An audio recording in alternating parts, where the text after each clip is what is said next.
Muy buenas noches, bienvenidas, bienvenidos a la revisión de las informaciones en Chilevisión Noticias y CNN Chile. Rafa, es una jornada en que está en estos momentos no solo Kiev, sino otras ciudades también como Kharkiv bajo un ataque aéreo masivo. No es esporádico, no es aislado, es masivo en un intento por tomar el control definitivo de parte justamente, y ahí lo vemos, la vemos desplegada Clarissa Ward, es imagen en vivo de CNN Internacional, es un intento de tomar control definitivo del país, Rafael. Sí, parece que se acabó esos 2 jornadas de imágenes tomadas por celular que hablaban de ataques muy puntuales, muy localizados y objetivos militares. Básicamente ahora estos ataques estas imágenes hablan de ataques generalizados en la primera y segunda ciudad del país, al menos. Esto porque hay muy poco despliegue de prensa en la vasta Ucrania, pero ayer ya veíamos ataques en Sebastopol, en Nikolaev, que está cerca de Odessa. Odessa también fue atacada. Todo parece indicar que con estos bombardeos que están teniendo lugar a esta hora de la noche, allá y acá, lo que busca Vladimir Putin es terminar con los focos de resistencia y avanzar decisivamente sobre Kiev, dado que a medida que pasan las horas, crecen no solo las muestras de desagrado, crecen las sanciones a nivel internacional contra esta invasión. Sí, lo reportamos con un chileno, Rafael, fue súper impresionante, nuestro compatriota, que nos contaba cómo en Odessa habían sentido y visto pasar muy cerca de él 3 misiles, un ataque tras otro, y quedaron impactados porque era lo que jamás en su vida esperaron ser testigos él y los otros ucranianos, porque además recordar, el país está evidentemente bajo un estado de emergencia, está bajo ley marcial, nadie puede salir a la calle, el presidente hace no más de media hora llamó a la población a esconderse en refugios porque se sabía que venía este ataque masivo aéreo, y es una jornada donde se ha presentado 2 cosas muy relevantes: un tercer paquete de castigo económico para Rusia, y segundo, Alemania decidió, en un hecho inédito, sin precedentes, enviar armas a Ucrania, Rafa. Sí. Estamos en contacto con Daniel Matamala, que se encuentra en Budapest. Daniel, ¿cómo estás? Muy buenas noches. Hablábamos recién sobre las sanciones económicas que se aprobaron contra el régimen de Vladimir Putin. Sí, los saludo nuevamente, Rafa, Mónica, acá desde Budapest, capital de Hungría, 300 kilómetros de la frontera con Ucrania. Estamos en este momento precisamente en un puente sobre el río Danubio, aquí en Budapest, y mañana temprano partimos, por cierto, hacia la frontera. Hablábamos de las sanciones económicas y mucha gente se pregunta por qué no se hace más. Por ejemplo, la OTAN en otros conflictos ha establecido zonas de exclusión aérea. Lo hizo en Libia, por ejemplo, recordemos durante la guerra civil que terminó con la muerte de Muammar Gaddafi. Lo ha hecho en Siria también. Muchos se preguntan por qué, si el tema del predominio aéreo es tan importante, la OTAN no toma una medida como esa. Y la razón es bien sencilla. Lo que ocurre es que para establecer una zona de exclusión aérea tienes que estar dispuesto a derribar a cualquier avión que viole esa zona de exclusión, que es lo que ha hecho la OTAN en otras ocasiones. Evidentemente, hacer eso en un conflicto que tiene como protagonista a Rusia significaría poner en una posibilidad de colisión directa a las fuerzas de Rusia con las fuerzas de la OTAN. Y por eso es que esa alternativa que algunos habían propuesto en algún momento desde el punto de vista de la defensa de Ucrania está fuera de la mesa de negociaciones, está fuera de las posibilidades realistas que tiene la OTAN y que tiene Estados Unidos. En cambio, están estas sanciones económicas de las que hablábamos antes, la provisión cada vez mayor de armas, como los misiles de los que hablábamos antes, que Alemania está ahora dispuesto a entregarle a Ucrania, y por lo tanto ese tipo de medidas son las que se están tomando. Pero hay hay evidentemente restricciones por el hecho de que estamos hablando de Rusia, estamos hablando de una potencia nuclear y que cualquier enfrentamiento, cualquier roce, cualquier punto de conflicto que pueda haber entre Rusia y las fuerzas de la OTAN podría desencadenar una situación aún más grave que la que estamos viviendo. Hay que considerar que la presencia de la OTAN aquí es fundamental. La causa que finalmente de alguna manera ha esgrimido Rusia para llevar adelante toda esta ofensiva tiene que ver con la sensación de que la OTAN ha roto sus líneas de confort, ha roto las líneas en las cuales Rusia considera que tiene una influencia, las zonas en las cuales Rusia considera que son parte de su influencia, que eran durante la Segunda Guerra Mundial toda la zona que estaba, durante la Guerra Fría, después de la Segunda Guerra Mundial, toda la zona que estaba al este de la Cortina de Hierro, lugares como el que me encuentro hoy, Hungría, Polonia, Rumania, la entonces Checoslovaquia, y luego a medida que la OTAN y la Unión Europea fueron avanzando, al menos consideraba Rusia que todas las zonas que pertenecían a la Unión Soviética eran parte de su esfera de influencia, y ello se rompe también cuando 3 países bálticos que fueron parte de la Unión Soviética, Estonia, Letonia y Lituania, ingresan también a la OTAN. Entonces, pensar que Ucrania pudiera ingresar a la OTAN, consideraba Rusia que significaba un ataque directo a sus intereses y que significaba poner eventualmente fuerzas de la OTAN en su propia frontera, y eso es parte del contexto que explica entonces lo que está ocurriendo en el día de hoy. Sí, claro, y hay una línea roja hasta ahora. Y es que sabe muy bien Vladimir Putin que una cosa es estar atacando territorio ucraniano que no pertenece a la OTAN y otra muy distinta sería atacar a un miembro de la OTAN. El artículo 5 del tratado firmado en Washington, que da origen finalmente y sella la Organización del Tratado de Atlántico Norte, que es justamente un pacto de asistencia militar, dice que si se ataca a un país de la OTAN, responden todos. Y Vladimir Putin sabe que una cosa es amenazar a un país que es miembro de la OTAN y otra el atacar a Ucrania, por ejemplo. Pero ha sido tan tensa la situación que se ha esgrimido otro artículo, el 4, por parte de Estonia, Letonia, Lituania, miembros actuales de la OTAN, ex repúblicas soviéticas, claves también en este conflicto, porque ellos dijeron: nos sentimos amenazados por el ataque a Ucrania, nos sentimos también nosotros en riesgo, están al lado de Bielorrusia, al lado de Rusia, y por lo tanto ellos dijeron, frontera también con Polonia, nos sentimos amenazados, y convocaron de inmediato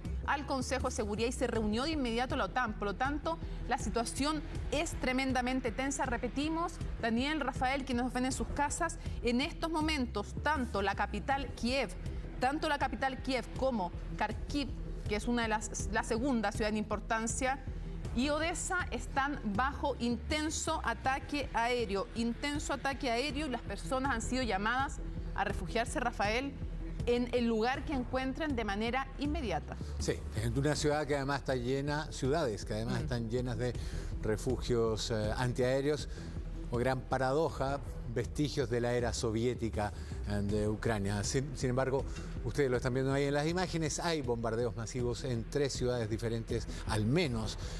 Probablemente las haya más, aunque los reportes demoren en llegar, y esto preludia, creo yo, es de suponer, la entrada de las fuerzas terrestres a Kiev, donde han encontrado una gran resistencia. Tú lo decías, estas peleas sobre el río Dnieper, que no han podido resolverse claramente para algunos, mientras el aeropuerto está tomado y le crea una base de desembarco para tropas terrestres. Vamos entonces a una pausa. Seguimos con Rafael Cavada aquí en Santiago, con Daniel Matamala en Hungría. La imagen que ustedes ven es una imagen en vivo. Esa luz que se ve son los combates, son los ataques aéreos. Es una ciudad que ha resistido fuertemente durante toda la jornada el ataque ruso. Y hoy día todo comenzó y hacía prever un desenlace como el que estamos viendo, cuando definitivamente se anunció que no iba a haber diálogo, que le parecía inaceptable a Ucrania las condiciones de rendición y de localización de este diálogo que proponía Vladimir Putin. Vamos a una pausa y volvemos. Ucrania sigue en días y en momentos y en horas claves y decisivas. Pausa y regresamos. Presentando Chilevisión Noticias.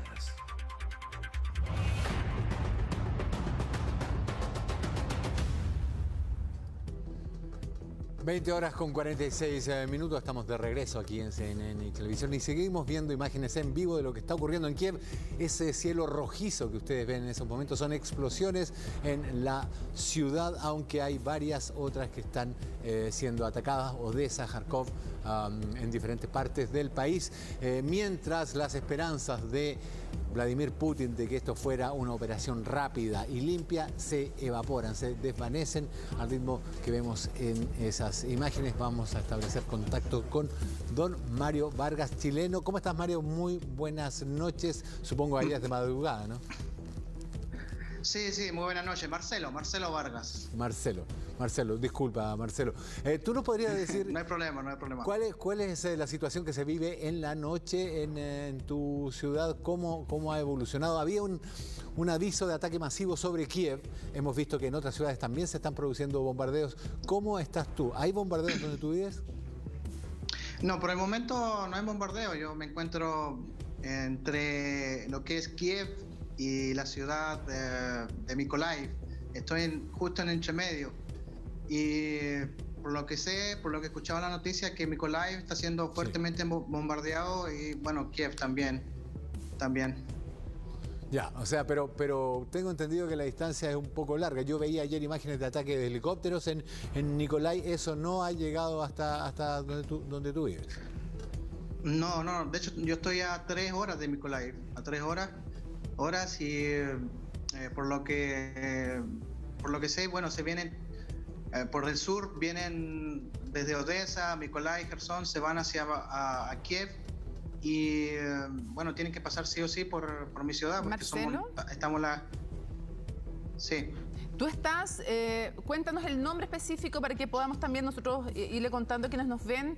Tú estás más en el este de Ucrania, estás más cerca de la zona de Donbass, que es la zona separatista, para tratar de situar en grandes rasgos dónde estás tú y cuéntanos además con quiénes estás. Tu familia, sabemos que tienes un hijo o una hija de 3 años. ¿Cómo se llama? No, bueno, tengo mi esposa, me casé aquí en Ucrania, tengo un precioso hijo, Timoteo, así que estamos los 3 aquí, con mi suegra también está acompañándonos. Y bueno, la ciudad en la que nos encontramos queda prácticamente en el centro de Ucrania, en el centro. Ya, en el centro. Sí, porque en el norte tienes Kiev, al sur Odessa y yo estoy en el centro. Perfecto. Y preguntarte, junto a tu familia, ¿han pensado en abandonar Ucrania? Obviamente que se ha dicho que una de las posibilidades es salir por Polonia, por ejemplo. No es necesariamente lo más cerca que tú tendrías, pero quieren quedarse en Ucrania. Son momentos, evidentemente, en que moverse es muy peligroso, pero querían salir, pudieron intentarlo siquiera o no. ¿Cuáles fueron las dificultades? ¿Qué pasó con ustedes?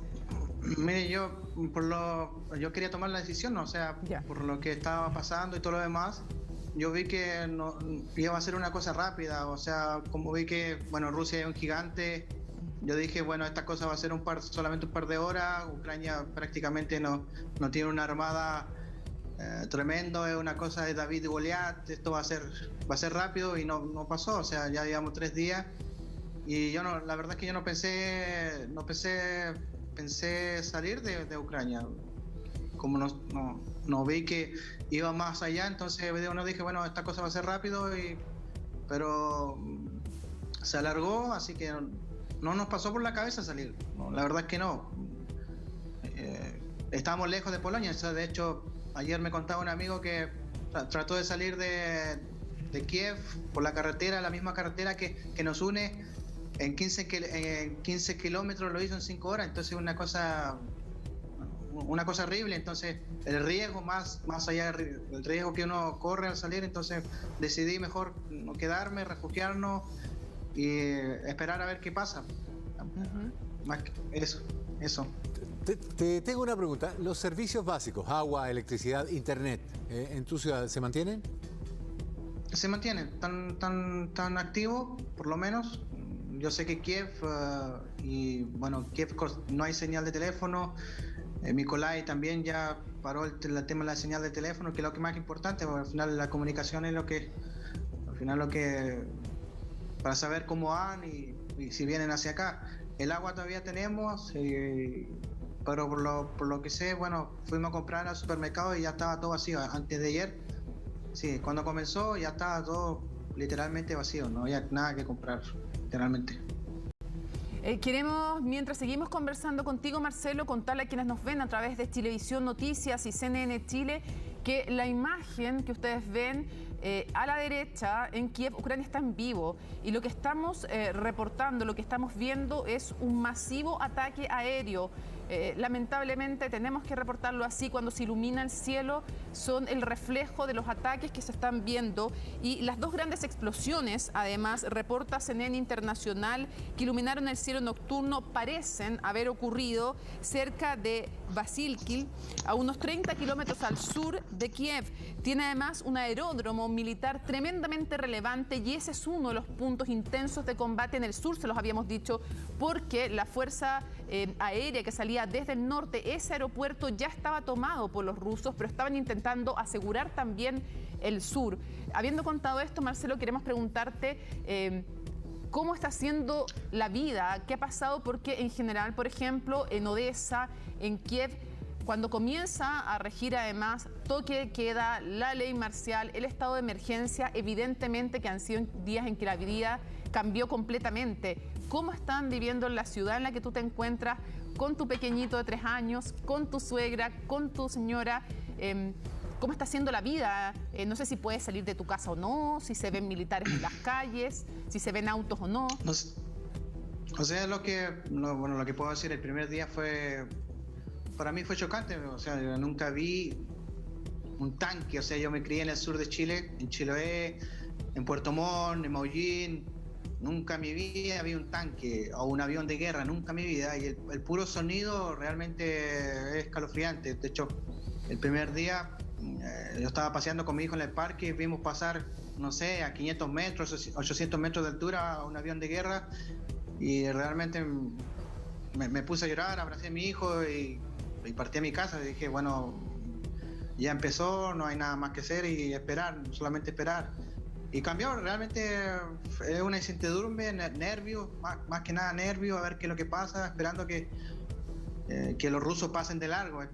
Bueno, eso es lo que esperamos todos, pero al final igual aquí donde estoy hay un centro de mando del ejército, así que lo más probable es que le den resistencia a los rusos, así que, pero sí, o sea, fue tan de sorpresa. Al final esta invasión que realizó Putin es muy parecido a lo que hizo Hitler en Polonia, cuando empezó a conquistar terreno sin avisar, sin nada. O sea, una cosa atroz. Nadie lo esperaba. De hecho, muchas veces él dijo que no iba a invadir Ucrania, que no iba a hacer eso. Y al final, bueno, Putin es como, no sé, es muy difícil saber lo que piensa. Así que él es así, no se puede hacer nada. La verdad es que estamos en una incertidumbre tremenda y veremos qué es lo que vaya a pasar. La verdad es que realmente le digo, el pueblo ucraniano es increíble. Yo pensé que lo iban a hacer pebre, como hicimos en el sur, y no fue así. Están resistiendo harto y hay un sentimiento patriota enorme. Están yendo todas las guerras. De hecho, mi suegro tiene 63 años y quería puro agarrar un fusil y defender a su patria, pero no lo dejaron porque al final la ley es hasta los 60 años. Entonces hay un sentimiento de patria enorme. Marcelo, quieren defender su tierra. Te hago una pregunta. El presidente ucraniano llamó a armarse a la población. Tenemos información de que distribuyó armamento. ¿En donde tú vives eso ocurrió? ¿Se distribuyó armamento a civiles? Sí. Bueno, tengo un amigo que lo llamaron y dijeron que había llegado armas. Así que, bueno, al parecer sí. De hecho, ahora están esperando las armas que Alemania y Bulgaria entreguen, así que se están armando, se están moviendo a la mar y están viendo que sí pueden ganar. Ese es el tema. Sí, están viendo, oye, los rusos no es tan fuerte como se creía, así que esa es la mentalidad que se está percibiendo en el aire. Marcelo, tenemos muchas más preguntas que hacerte. Sabemos que son momentos tristes, duros, que abrazas a tu hijo, que abrazas a tu pareja y a tu familia en un país que te ha recibido y que está resistiendo en estas horas un duro ataque aéreo, que es lo que vemos en vivo, por ejemplo, desde Kiev. Pero queremos hacerte todas esas preguntas, pero antes mostrarle a quienes nos ven en sus casas lo que ha sido esta jornada, una ofensiva rusa que no da tregua en Kiev, en la capital de Ucrania, y en las últimas horas, además, un misil impactó un edificio residencial y dejó decenas de heridas, entre ellos muchas personas heridas también, niños, Rafael. Los soldados se acercan a la zona mientras el presidente ucraniano asegura que no se va a entregar y que él y su familia resisten en Ucrania, según medios locales. También hubo ataques en jardines infantiles y en orfanatos. Veamos este reporte y seguimos junto a nuestro compatriota que se encuentra en Ucrania.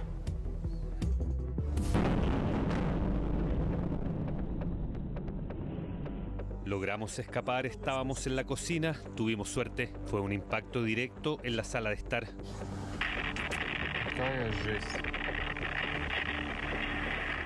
Es una de las postales que deja este tercer día de ataques a Ucrania, el momento exacto en que un misil impacta un edificio de departamentos ubicado al oeste de Kiev. Esta mañana el enemigo cometió un nuevo ataque contra la infraestructura civil en la capital. El Servicio de Emergencia Estatal recibió información de que un proyectil había impactado en un edificio residencial. Mi esposa y mi hijo mayor tienen las piernas rotas. Los rescatistas se llevaron al más pequeño, lo estoy buscando ahora. Como él, decenas de residentes intentaban ubicar a sus familiares tras el impacto.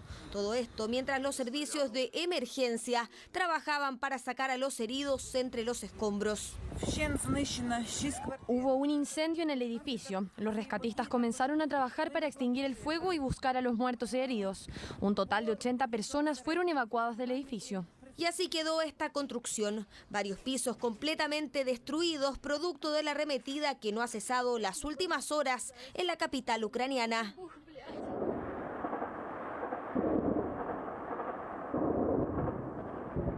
Desde la madrugada que se registraron distintas explosiones y disparos en varios puntos de Kiev, los que dejan en manifiesto esta lucha urbana que se extiende ya por varios días.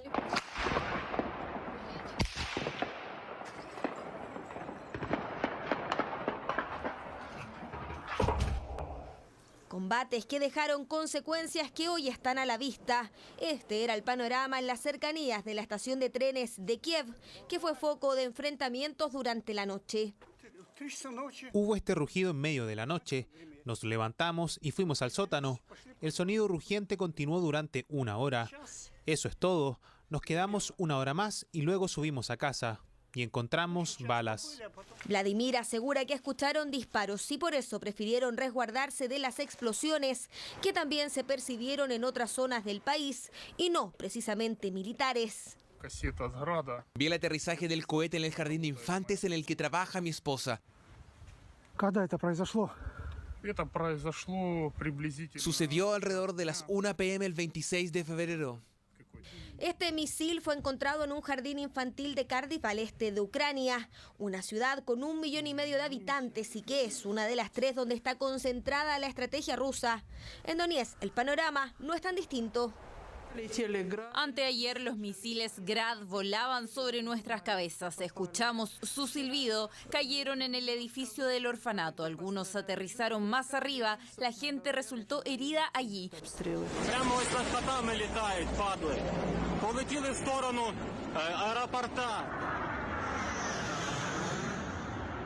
Potente ofensiva por aire y por tierra que, según las autoridades ucranianas, ha dejado casi 200 muertos, 3 de ellos niños y más de 1.000 heridos. Sin embargo, según su propio presidente, no piensan desistir.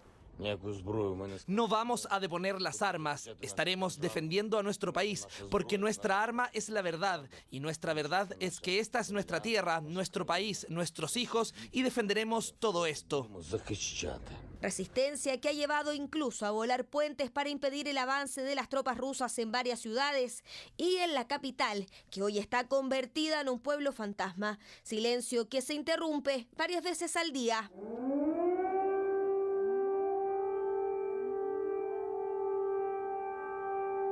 Tercer día de ataques y una ciudad que, aunque destruida, se niega a caer, pero sigue atenta a lo que pueda pasar las próximas horas y cómo evoluciona este conflicto.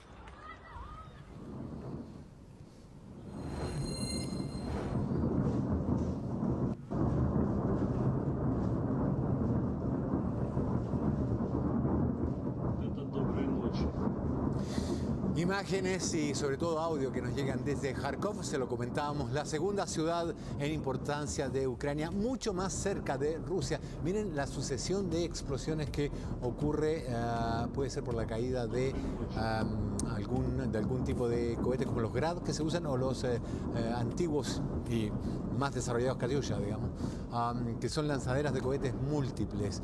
En todo caso, no son misiles o no parecen serlo, porque baterías antiaéreas habló en algún minuto también, Rafa, que podían ser. Ese fuego más blanco es probablemente fuego antiaéreo, pero hay combinación, ¿ves? Ahora, si son las baterías antiaéreas, probablemente van a ser el próximo blanco del ataque. Estas imágenes están ocurriendo en vivo en Kiev. Las que veíamos recién era Kharkov. En Kharkov o Kharkiv, no puedo dejar de pensar cuando vemos esas imágenes, cuando escuchamos ese ruido que es aterrador, en que habían cientos de razones, pero exactamente 15.000 razones para que esto no se produjera. Desde el 2014 han habido 15.000 muertos y en esta ofensiva Ucrania ya nos habla de 198 fallecidos y 3 niños entre ellos. Y en ese contexto, en este momento, está sufriendo, a lo menos, ya sabemos de 3 lugares, 3 ciudades importantes y la capital es en vivo. Lo que ustedes ven está ocurriendo ahora. Ucrania con un intenso bombardeo. Mónica, el bombardeo ruso afectó un gasoducto. Al parecer esa es la serie de explosiones que se están viendo ahora y que explicaría por qué ocurre. Ucrania tenía de alguna manera, y lo vamos a conversar también más adelante, porque vamos a retomar el contacto con Marcelo, con nuestro compatriota que se encuentra en Ucrania. Afortunadamente no está en Kiev, así que tranquilidad al respecto. Está en una ciudad en el centro de Ucrania, nos contaba él. Pero contar que Ucrania, evidentemente, además del tema de la OTAN, de que no quiere que entre Rusia, sí quiere que entre Occidente, me refiero a Estados Unidos, la Unión Europea, además es lugar de paso. Por eso cuando vean esas explosiones de gasoductos, de oleoductos. Pero Marcelo, queremos volver contigo y preguntarte cuáles son las posibilidades que tienes las próximas horas. ¿Qué piensa también? Esto es una decisión evidentemente en familia, así lo entendemos, ¿no? Tú tienes un pequeñito, nos habías dicho el nombre recién de él, no quisiera olvidarlo, ¿era Timoteo? ¿Cuál era el nombre, perdona? Sí, Timoteo.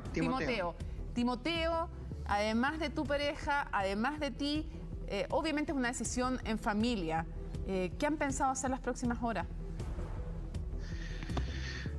Nada, pronto cambié de idioma.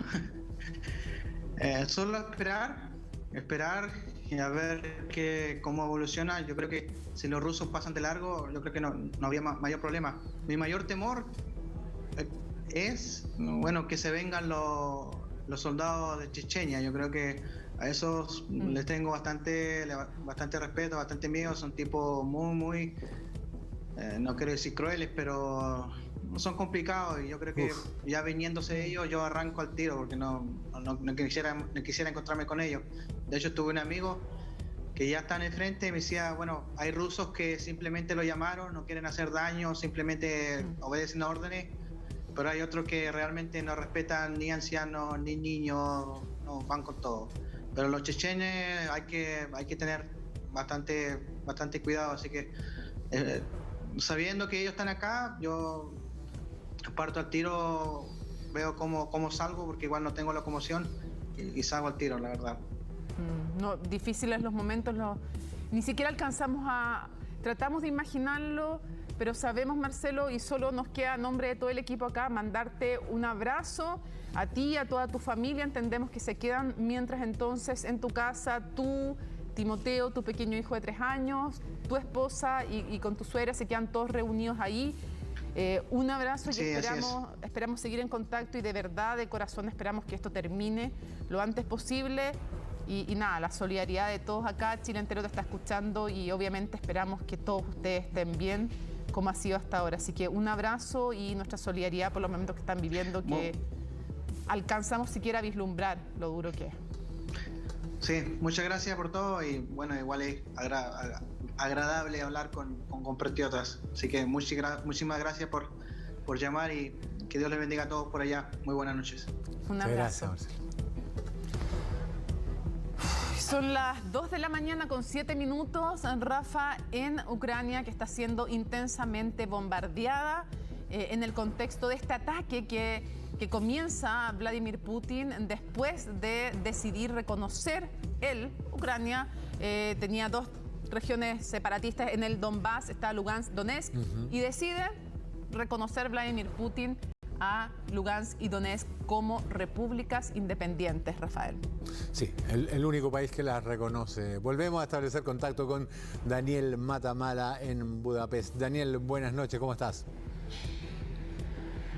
Sí, Rafa, estaba escuchando el emotivo testimonio de nuestro compatriota ya desde Ucrania con la evidente preocupación. Tomar cualquier decisión hoy día para la gente que está en Ucrania es tremendamente difícil porque tampoco es fácil escapar hacia el occidente, él lo decía. Las rutas, especialmente la ruta principal que pasa por Lviv y que luego va hacia Polonia, es una ruta que está totalmente colapsada, no hay seguridad de cuáles son los sectores que comienzan a dominar tampoco los rusos, porque ha sido un ataque que ha sido por varios sectores, ¿no? Ha sido por el sur a través de Odessa, por el sector oriental, donde evidentemente está ya controlado parte de ese sector por estas repúblicas separatistas que ahora Rusia ha reconocido como independientes, y el ataque por el norte que fundamentalmente intentaba tomar rápido control de Kiev. Entonces hay amplias zonas en el medio, especialmente por ejemplo en el suroeste, que todavía no han sido atacadas o que no han recibido mayores ataques por parte de las fuerzas rusas, pero no sabemos cuáles son los siguientes pasos, porque evidentemente al tener el control aéreo ellos pueden ir buscando cuáles son los sectores estratégicos que quieren ir controlando. Yo creo que es muy importante lo que hablábamos antes, Rafa y Mónica, poder ver cuál es la estrategia que sigue ahora Vladimir Putin. Da la impresión de que esta noche está lanzando un ataque muy fuerte, un ataque de proporciones mucho mayores al que vimos en la noche anterior, porque para Putin el escenario ideal, y él lo ha de hecho pedido públicamente, es que haya un golpe de Estado dentro de Ucrania, que las propias fuerzas militares, que la jerarquía del ejército decida que no tiene sentido seguir luchando, que haya un golpe que saque al actual presidente del cargo y que una nueva administración negocie en términos más favorables con él. Finalmente lo que Putin necesita es instalar un gobierno títere, un gobierno que siga sus dictados en Ucrania, además de poder controlar, por cierto, las zonas orientales.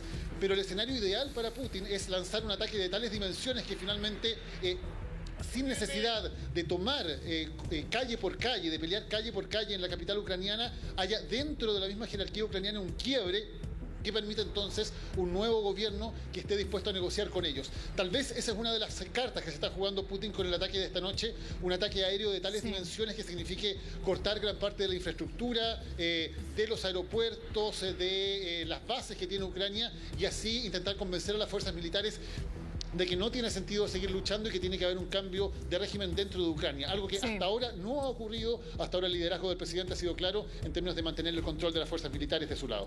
Y ha cometido, dicen algunos analistas, 2 errores Vladimir Putin. Si él pensaba dividir a los soldados, al parecer uno nunca puede saber cómo van a evolucionar este conflicto. Esto es como una flecha que está en un arco. Hay un punto en que la flecha sale y ya no controla quien la está tratando de lanzar necesariamente su curso exacto. Pero si trataba de dividir, hasta ahora no lo ha logrado. No ha logrado que se divida el ejército. No sabemos qué va a pasar después, el ejército ucraniano me refiero. Y por otro lado, el liderazgo del presidente ha sido fuerte, ha sido consistente, con un gran manejo además comunicacional, y ha logrado abrir una ventana. Y esa ventana es clave en un conflicto bélico, porque le permitió entonces abrir el espacio para que le empezaran a llegar armamentos. Y eso sin duda que cambia de alguna manera el equilibrio de fuerzas, al menos en parte, porque además en la batalla comunicacional, en distintos puntos, en distintos países, Rafa, hemos visto cómo comienzan también, Daniel, a producirse en distintos lugares protestas en favor de la población civil. Seguimos entonces con Daniel Matamala, pero Rafa, vamos con la siguiente información y ya conectamos contigo, Daniel. Y Ucrania comenzó a recibir ayuda en armas de sus aliados europeos. Alemania dio un paso inédito y anunció el envío de armamento, una medida similar adoptada por otros países del viejo continente. Pese a los ofrecimientos, ese país sigue luchando solo con sus tropas en contra de la fuerza de Vladimir Putin. Ya van 3 días de un conflicto que tiene en jaque a Europa y al mundo. Pese a las muertes, la destrucción y los horrores que deja la guerra, las opciones de detener las acciones de Vladimir Putin y lograr la anhelada paz se ven lejanas. Este sábado, las tropas rusas continuaban su avance por Ucrania. Tras la supuesta pausa ordenada por Putin, el Kremlin reanudó las operaciones con el argumento de que Kiev frustró la tregua, una versión completamente diferente a la de Ucrania, que acusa que las condiciones para el diálogo son inaceptables. Украинская сторона отказалась от переговоров. Сегодня днем возобновилось продвижение основных российских сил. Las primeras jornadas de guerra, Ucrania las enfrentó sin la ayuda directa de sus aliados de Occidente, pero en menos de 24 horas y ante la presión de Kiev a sus vecinos europeos, Alemania dejó a un lado su política de no proveer de armas a países en conflicto y autorizó el envío de lanzagranadas antitanques y misiles Stinger. Bélgica también entregará armas y combustible, lo mismo hará Francia. Enviar tropas de la OTAN significaría desatar una tercera guerra mundial. Por eso Occidente ha buscado otras formas de entregar ayuda. Es que hasta ahora ni el Consejo de Seguridad de la ONU ha logrado frenar a Vladimir Putin. 11 голосов за, 1 голос против, 3 воздержалось. El régimen ruso aprovechó su poder de veto y bloqueó la resolución que condenaba la invasión. Rusia está interesada en continuar con su curso de acción al estilo nazi. Pueden vetar la resolución, pero no pueden vetar nuestras voces, no pueden vetar la verdad. Pese a que no se aprobó, la votación sí evidenció el aislamiento internacional en la que está sumida la potencia euroasiática, y es que ni siquiera China respaldó al Kremlin, que se abstuvo de votar. Esa ha sido la tónica de Beijing en este conflicto, mantenerse herméticamente neutro. China aboga para que se abandone por completo la mentalidad de Guerra Fría y se adopte una estrategia equilibrada, eficaz y sostenible. La postura china no sorprende. El 2022 es un año clave para Xi Jinping, quien busca mantenerse en el poder, pero además la superpotencia enfrenta su propio problema con Taiwán. China tampoco tiene interés en que se promocione de esa forma la idea de que un país puede reconocer independencia del territorio de otro país, porque aquí tiene en mente todo el tiempo el asunto de Taiwán. En nuestra región, Chile y otros 23 países de la OEA condenaron la invasión rusa a Ucrania, aunque la declaración no contó con el respaldo de Argentina y Brasil. En la memoria queda la visita que hizo Bolsonaro a Putin solo días antes que estallara la guerra. El mundo mira cómo Ucrania se enfrenta a las fuerzas rusas lideradas por un Vladimir Putin, quien hasta ahora nadie ha logrado detener. 21:15 minutos. Esas imágenes que ustedes ven ya no son del lugar donde ocurrieron los bombardeos. ¿Por qué permanecen esas imágenes ahí? No es porque sigan bombardeando, sino por los incendios. Lo que fue bombardeado en ese lugar de Kiev son depósitos de combustibles, centros de acopio de combustibles, que evidentemente también entra dentro de los objetivos primarios en el concepto militar, es decir, puestos de mando y control, centrales de comunicaciones, centrales eléctricas o energéticas y depósitos de combustibles, además de cuarteles militares. Una vez que se arda todo ese combustible, dejará de haber llamas.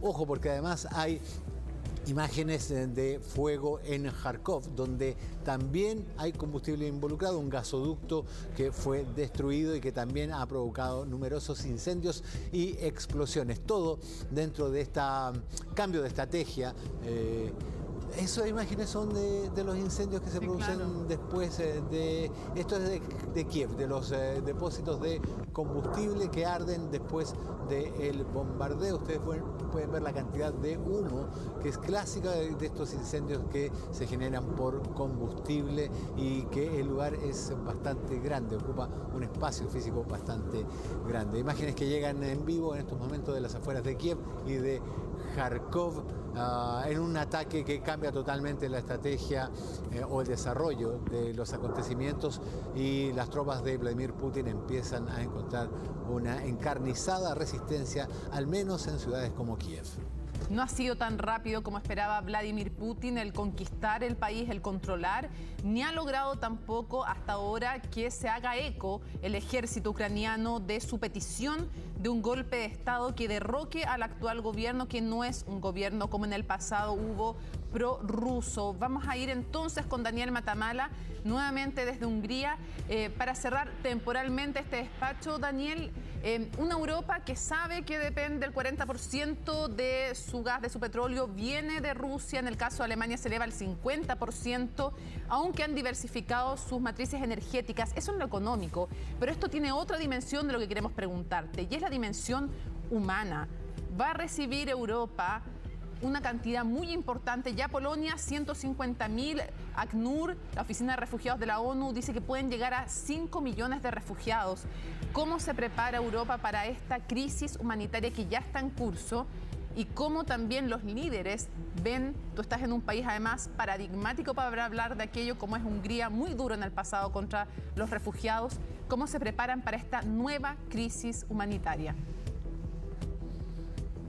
Hay tal vez dos momentos que hay que tener en cuenta, Mónica. Este primer momento es sin duda el momento de la solidaridad. Hay una solidaridad absoluta de parte de los países europeos en cuanto a abrir sus fronteras para que quienes están escapando de Ucrania puedan entrar. Es lo que está ocurriendo en Polonia, es lo que está ocurriendo aquí en Hungría, donde, como te decíamos más temprano, incluso se ha dictado un decreto especial que permite que los migrantes desde Ucrania sean acogidos en el país. Esto porque hay una ley muy dura en Hungría que se dictó a raíz de la crisis de refugiados de Siria, que vuelve un delito la entrada ilegal al país y además vuelve un delito incluso ayudar a los migrantes ilegales. Esto por medio de un decreto se ha suspendido en el caso de quienes vienen huyendo desde Ucrania. Ese es un primer momento. Ahora, no sabemos cuánto se va a alargar esta crisis, no sabemos cuánto se va a alargar este conflicto. Esto tiene una serie de salidas, puede tener una salida rápida, pero también puede convertirse en una guerra irregular en la cual las fuerzas rusas sean cada vez más combatidas también por fuerzas irregulares, una guerra asimétrica entre un ejército ruso y fuerzas más bien de resistencia ucranianas. Todo ello puede también generar que la crisis de refugiados siga aumentando todavía. Y en ese escenario, claro, uno no sabe qué es exactamente lo que va a ocurrir. Si el flujo de refugiados desde Ucrania sigue siendo por cientos de miles, eso evidentemente va a tener un problema económico para países como Polonia, como Rumania, como Hungría, y habrá que ver cómo responden el resto de los países, como Alemania, por ejemplo, o como Francia, si ellos también van a estar dispuestos a ser solidarios en términos de recibir cuotas de refugiados o no. Esto ya ocurrió en el caso de Siria, recordemos que generó un gran conflicto político dentro de la Unión Europea. Está por verse todavía si un problema así puede repetirse, pero sin duda que los escenarios en el día de hoy son muy inciertos. Además, porque no sabemos qué es lo que va a ocurrir desde mañana, cuando de alguna manera ya podamos ver exactamente cuáles fueron las consecuencias del ataque lanzado esta noche por Rusia.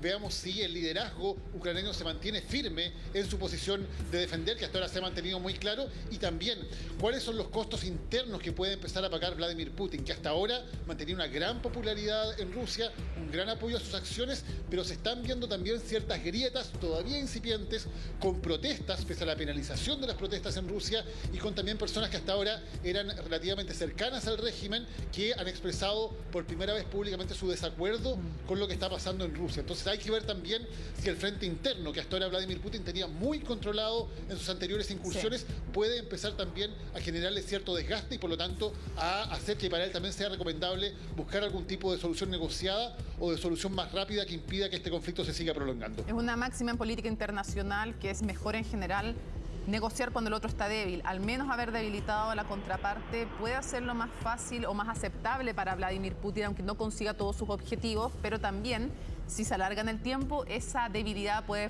volverse fortaleza Y todo esto en un contexto además de este tremendo drama que son los refugiados y el tratar de escapar de un país en guerra, cuando además se sabe que en Europa no hay una líder como era Angela Merkel, que fue capaz de abrirle las puertas a 1,5 millones de refugiados en medio de las críticas. Daniel, muchísimas gracias por tu trabajo y el de todo el equipo también desde Hungría. Y por supuesto que más adelante retomamos el contacto. Sabemos que sigues avanzando hacia la frontera con Ucrania. Gracias, Daniel. Seguimos avanzando hacia la frontera con Ucrania en este equipo binacional que conformamos junto a nuestros amigos de Telefe Argentina. Estamos trabajando en conjunto con ellos para poder llevar adelante esta cobertura y esperamos ya estar en los próximos despachos mañana en la zona de la frontera para contarles exactamente lo que está ocurriendo allí. Un abrazo, cuídense todos. Buenas noches. Un abrazo, buenas noches, Mónica, Rafa. Bueno, y hablábamos justamente del drama de intentar huir de un país en guerra. Recién Marcelo nos decía que era imposible para él, no tiene cómo moverse y tiene miedo de lo que va a pasar. Es lo mismo que siente medio centenar de chilenos en Ucrania que intenta escapar de esta guerra. Solo 5 lo han logrado y según cifras oficiales hay otros 9 compatriotas que junto a sus familias están en la frontera esperando abandonar la zona de conflicto. Quienes lo lograron se mantienen en Polonia y otros incluso regresaron a nuestro país. La relación nació a kilómetros de distancia y de hecho comenzó por internet. Luego de un año conversando detrás de una pantalla, Fabián viajó hasta Ucrania a conocer a Ania, quien ahora es su esposa. Fueron cerca de 18 meses los que alcanzaron a vivir juntos en la zona. El área donde vivimos se llama Donetsk. Específicamente en la ciudad de Avdiivka, y hemos tenido guerra desde el 2014. Tanques frente a su casa que desde entonces ponían en peligro su vida. El riesgo era constante. Para nosotros nunca ha cesado la guerra. Hemos vivido entre bombardeos, vivimos en la zona, en la línea roja de guerra. Entonces para nosotros, suena fuerte decirlo, pero nos acostumbramos a las explosiones, nos acostumbramos a la guerra. Pero la situación fue empeorando, el cierre de las fronteras era inminente y en ese entonces la posibilidad de una invasión rusa en Kiev estaba cada vez más cerca. Nosotros vivimos a 10 horas de Kiev y tuvimos que trasladarnos en tren. Un poco incierto porque no sabíamos si íbamos a poder abordar el avión. Afortunadamente lo lograron y hoy se encuentran en Rancagua, la casa de la familia de Fabián. Ania, por su parte, no solo dejó el lugar que la vio crecer, sino también a su familia, a su madre y su abuela, mujeres que por ningún motivo quisieron abandonar su tierra. Nuestra casa se quedó allá, la familia se quedó allá. Ania dejó a los amigos de toda la vida allá, a su iglesia de toda la vida la dejó allá, y es triste, pues no es algo así como automático, tomemos las maletas, vámonos. Panorama que viven otros chilenos que han intentado escapar de la zona de peligro y que aún no están a salvo. Cerca del trabajo de mi señora había caído un misil, un avión que se estrelló, por lo menos ya vamos a llegar a Polonia y vamos a llegar a un lugar seguro y vamos a estar bien y esperamos a ver si vamos a Chile. La travesía de Rodrigo fue aún más extensa. Acompañado de su esposa e hijas, no dudó ni un segundo en tomar sus pertenencias y buscar refugio. Pasaron las horas, pasaron los días y hoy finalmente cruzó la frontera a Polonia. Ahora permanece en un centro de acogida. Hemos llegado después de 50 horas que hemos viajado desde Kiev y estamos totalmente agradecidos con el consulado por sus gestiones que ha hecho, porque ya hemos llegado, digamos, tranquilos, a salvo. El gobierno informó que son más de 50 los chilenos que se encuentran en el país actualmente militarizado por las fuerzas rusas y ya ha tomado algunas medidas para ir en su ayuda. De momento, solo 5 chilenos han logrado cruzar la frontera hasta territorio polaco. Hay 9 compatriotas más que están muy cerca de la frontera. Estamos en contacto con ellos y esperamos que en cualquier momento y lo antes posible también puedan cruzar esa frontera y llegar a un lugar seguro. Uno de esos compatriotas es Carlos. A las 4 de la mañana, cuando comenzaban los ataques, se encontraba precisamente en el centro de Kiev. Inmediatamente tomó la decisión de dejar el país, pero hasta ahora solo ha podido permanecer en el límite con Polonia. En estos momentos me encuentro en el lado ucraniano porque hay un cuello botella en el sector fronterizo que no ha permitido un flujo, digamos, rápido y ha durado todo el día. Situación que incluso mantiene a algunos intentando cruzar las fronteras a pie. Desde Chile, las autoridades aseguran que se coordinarán con otros gobiernos para prestar ayuda a quienes necesiten. Junto con Colombia, nos pusimos de acuerdo para establecer centros de acogida en la frontera entre Polonia e Ucrania. Y en esos centros de acogida les estamos prestando alojamiento, alimentación. Y todo lo necesario para resguardar a esos chilenos que de la noche a la mañana dejaron atrás la vida que estaban formando a kilómetros de nuestro país. Esas son imágenes que llegan desde Kharkiv, la segunda ciudad en importancia de Ucrania, que queda mucho más cerca de Rusia, o sea, mucho más cerca de donde ingresan las tropas y se disparan los misiles. Y esas imágenes corresponden a la explosión de un gasoducto en la ciudad, lo cual a su vez ha generado numerosas otras explosiones. Veíamos antes las llamas que están consumiendo los depósitos de combustible bombardeados en Kiev, y estas son las imágenes del gasoducto, parte de lo que está ocurriendo durante esta noche y que es transmitido a todo el mundo por diferentes corresponsales y además por las imágenes de los teléfonos celulares, lo cual genera reacciones en todo el mundo, incluso no solamente entre la población, sino que entre las instituciones dedicadas a mantener la paz mundial. Sí, claro, y en ese contexto a ver si podemos ver nuevamente la noche en Kiev para contarles que el Consejo de Seguridad de Naciones Unidas va a votar mañana para convocar a una sesión especial de emergencia de la Asamblea General sobre la invasión a Ucrania que se llevaría a cabo el lunes. Es complicado porque hay 5 miembros, China, Francia, Rusia, Reino Unido y Estados Unidos, que son miembros permanentes del Consejo de Seguridad. ¿Por qué es importante esto? Porque cualquiera de ellos puede vetar, paralizar, bloquear cualquier iniciativa. Rusia puede bloquear cualquier iniciativa del Consejo de Seguridad. Pero ¿por qué el Consejo de Seguridad, quienes son miembros permanentes, pero no son Rusia, los otros países, por qué quieren convocar a una asamblea?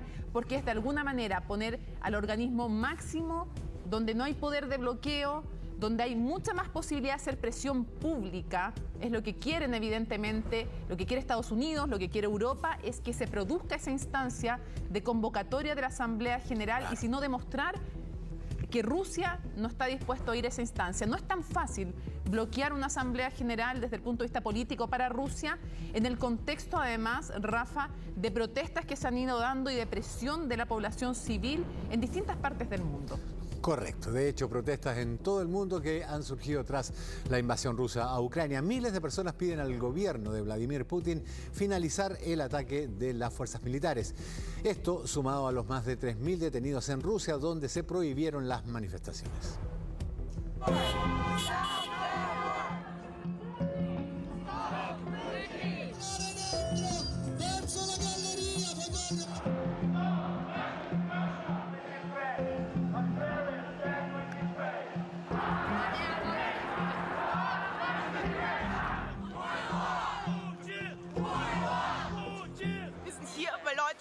Sterben. Und wir sind hier, um diese Leute zu unterstützen. Wir müssen Putin aufhalten, Putin aufhalten. Desde distintas partes del mundo la petición es la misma, que Rusia termine con la invasión militar en Ucrania. Son miles los ciudadanos ucranianos alrededor del planeta los que han alzado la voz para decir no a la guerra. Everybody's scared. Todo el mundo tiene miedo, todo el mundo está sufriendo. Algunas están peor que mi familia, pero ellos siguen teniendo miedo. Scared. Me duele, estoy sufriendo, mi corazón está roto en pedazos, lloro todos los días, pero hago todo lo que puedo para apoyar a mi país. Intento ayudar a organizar a la gente para que se movilice. Varios de los recintos más emblemáticos del mundo fueron iluminados con los colores de la bandera de Ucrania. Australia, Japón, España, Brasil y Taiwán son solo algunos de los países en los que miles de manifestantes se han concentrado en las principales ciudades para protestar contra las acciones de Vladimir Putin. Movilizaciones que ocurren en medio de intentos internacionales que no han logrado disuadir el avance de Moscú en territorio ucraniano. Luego las propias movilizaciones, las mismas organizaciones de la sociedad civil, más los distintos opiniones o líderes de opinión van de alguna manera condicionando que las cancillerías vayan tomando posiciones más claras de alguna manera de cuestionamiento, de crítica frente a las acciones de Rusia.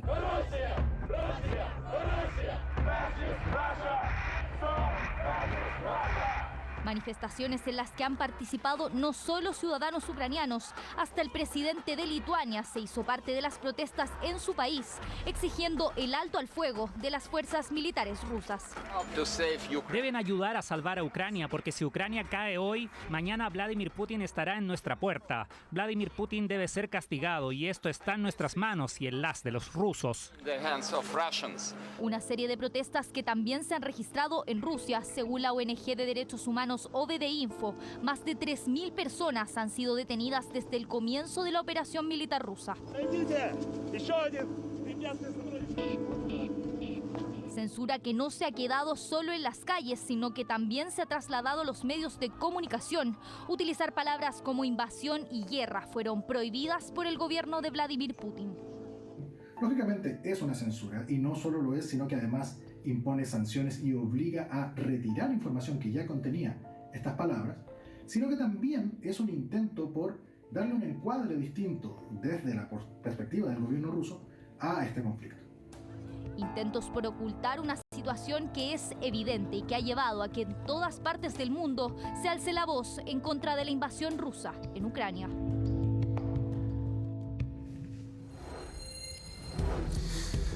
Ahí están viendo las imágenes de lo que ocurre a esta hora en Kiev, donde en las afueras de la capital de Ucrania persisten las llamas, el fuego en los estanques de combustibles que fueron bombardeados a primeras horas de esta noche. La luminosidad que se ve en el cielo es precisamente el reflejo de los estanques de combustible que continúan ardiendo. Otra de las imágenes del día, hoy hemos recibido muchísimas imágenes. Esa es probablemente la más brutal y estremecedora de todas.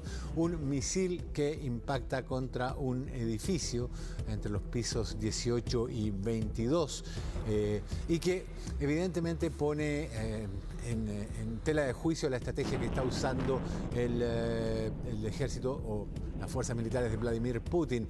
Hubo una discusión sobre si ese misil era ucraniano o ruso, y todo parece indicar que es típico manejo de fake news, digamos.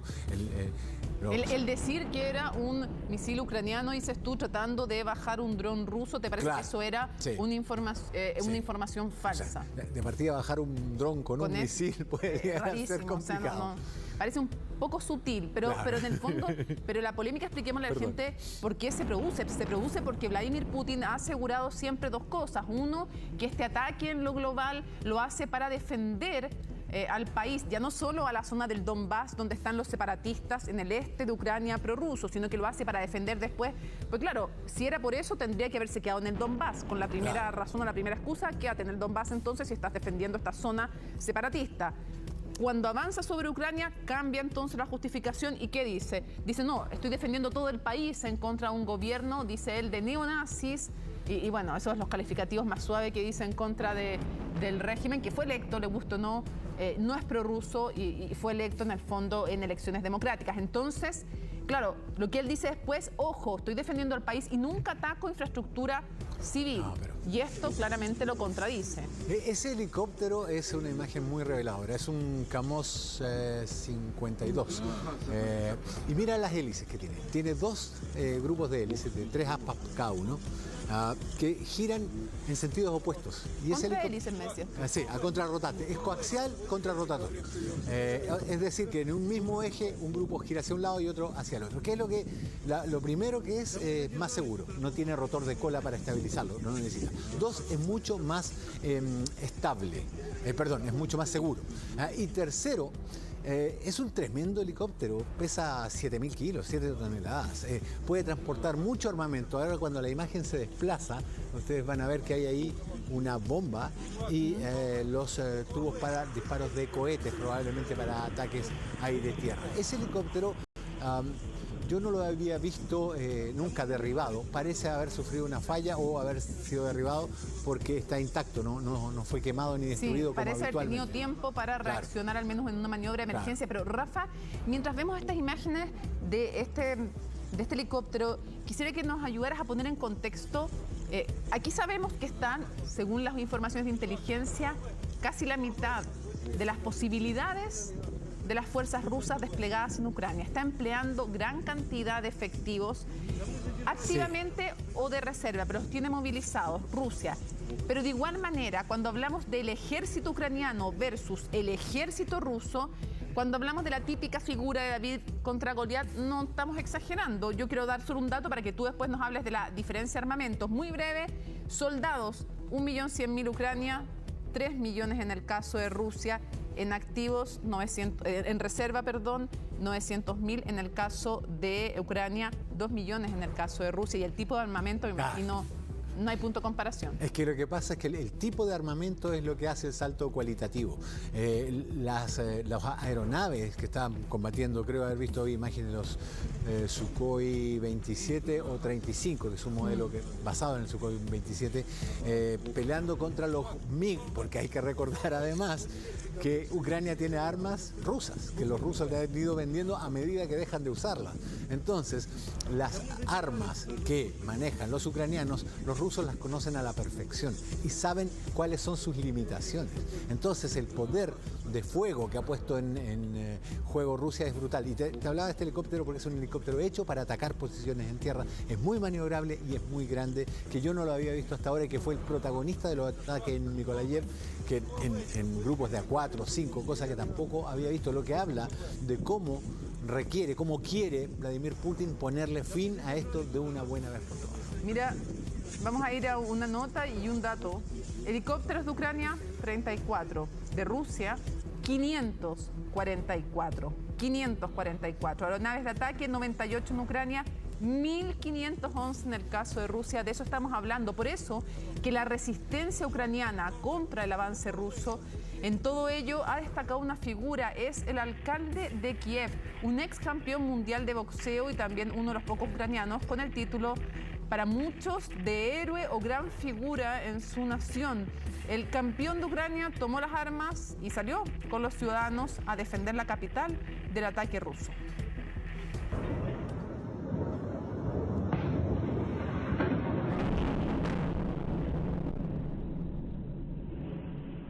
Es la situación que millones de personas en Kiev llevan viviendo 3 días seguidos, y quien es quizás su habitante más reconocido ha tomado un rol protagónico en la defensa de la ciudad. It's already died the people, died Ukrainian. And if it came to it, would you take up arms? Would you stand out in the street? I doesn't have another choice. I have to do that. Es el alcalde de la capital de Ucrania, Vitaly Klitschko, hoy en política, pero precedido de una trayectoria deportiva que lo catapultó a ser una verdadera estrella para los ucranianos. Big right hand lands again. Johnson having trouble fighting back. Down goes Johnson. And that is a great performance for Vitaly Klitschko. Uno de los mejores boxeadores del último tiempo, el ucraniano Vitaly Klitschko, ex campeón mundial de peso completo, con 45 victorias y solo 2 derrotas en toda su carrera, se ganó el nombre de Doctor Puño de Hierro, no solo por sus duros golpes, sino también por su carrera como doctor en ciencias del deporte, además de un título en la Academia Nacional de Administración Estatal. Esa combinación de estrella del boxeo y prodigio académico llamaba la atención de los medios. Vitaly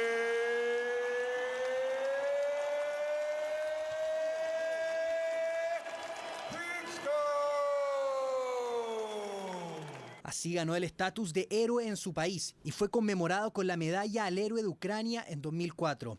Doctor Puño de Hierro se ganó el cariño de los ucranianos. Poco tiempo después de su retiro del boxeo, capitalizó esa popularidad y la llevó a la política. Fue electo parlamentario en 2012 y en 2014 ganó las elecciones de alcalde de la capital ucraniana, Kiev. Від сьогодні я заявляю, у місті Києві оголошується нульова терпимість до корупції.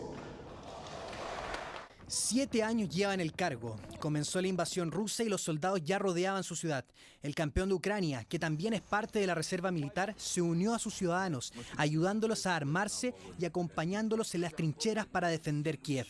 Vitaly Klitschko se ha mantenido activo en las redes sociales, incluso junto a su hermano Vladimir, también ex campeón mundial de boxeo y estrella de talla mundial, pidiendo ayuda para detener a Rusia antes de que sea tarde. I'm calling to all the international partners to observe this tragedy that is happening nowadays in Ukraine and this senseless war, which is not going to have any winners but losers. Fue precisamente Rusia el país que vio al campeón ucraniano retirarse como el mejor boxeador del mundo. Y fue en Moscú la última vez que usó el cinturón de campeón. Hoy libra la batalla más importante de su vida, que esta vez no será en Rusia, sino que contra ellos, defendiendo su hogar. Ahí están imágenes más detalladas del incendio de Vasilkov en las afueras de Kiev, de los depósitos de combustible que siguen ardiendo y que son las imágenes que ustedes ven en estas tomas generales que le hemos estado mostrando durante todo el programa, cómo se ilumina el cielo sobre la capital, las nubes en el cielo de la capital ucraniana, depósitos de combustible que algunos sostienen que podrían haber sido bombardeados para evitar que el ejército ucraniano disponga de este combustible para sus propios vehículos, tanques, jeeps, transporte de tropas, etc. En todo caso, es una maniobra bastante de manual en este tipo de guerras, en una invasión donde el depósito de combustible del bando contrario es un blanco militar de primera importancia, precisamente para dejarlos sin combustible, sin capacidad de locomoción, aunque todo parece indicar que el presidente Volodymyr Zelensky ha decidido defenderse dentro de la ciudad de Kiev. Pese a ello, el combustible va a ser siempre importante para la movilización de los blindados o los transportes de tropas. Una guerra entonces que se da a nivel cibernético también, con ataques reportados por el Ministerio de Defensa y el Ministerio del Interior, por ejemplo, hoy día en Ucrania de parte de fuerzas cibernéticas rusas, un ataque que se da, como decía Rafael Cavada, en el combate también armado, y otro que tiene que ver con una batalla comunicacional, porque este conflicto entre Rusia y Ucrania no solo deja las sangrientas y horrorosas imágenes que hemos visto y que nos llegan desde Europa, también se ha levantado una guerra paralela y que se lleva a cabo en las redes sociales. Las fake news, además, o noticias falsas han proliferado rápidamente en algunos casos, generando confusión. La foto de un hombre que huye con una niña herida en brazos. Dicen que eso es Ucrania. Lo decías tú, el dolor de las guerras, lo peor es el sufrimiento de los niños. Pues esa foto en realidad no es Ucrania, es de Gaza. Es del año 2021, de un ataque aéreo del ejército israelí a Gaza. Reza el dicho que la primera baja de una guerra es la verdad. En el conflicto entre Ucrania y Rusia no ha sido la excepción y son varias las imágenes y noticias falsas que han circulado con mucha viralización a través de las redes sociales, pero que son sencillamente mentiras.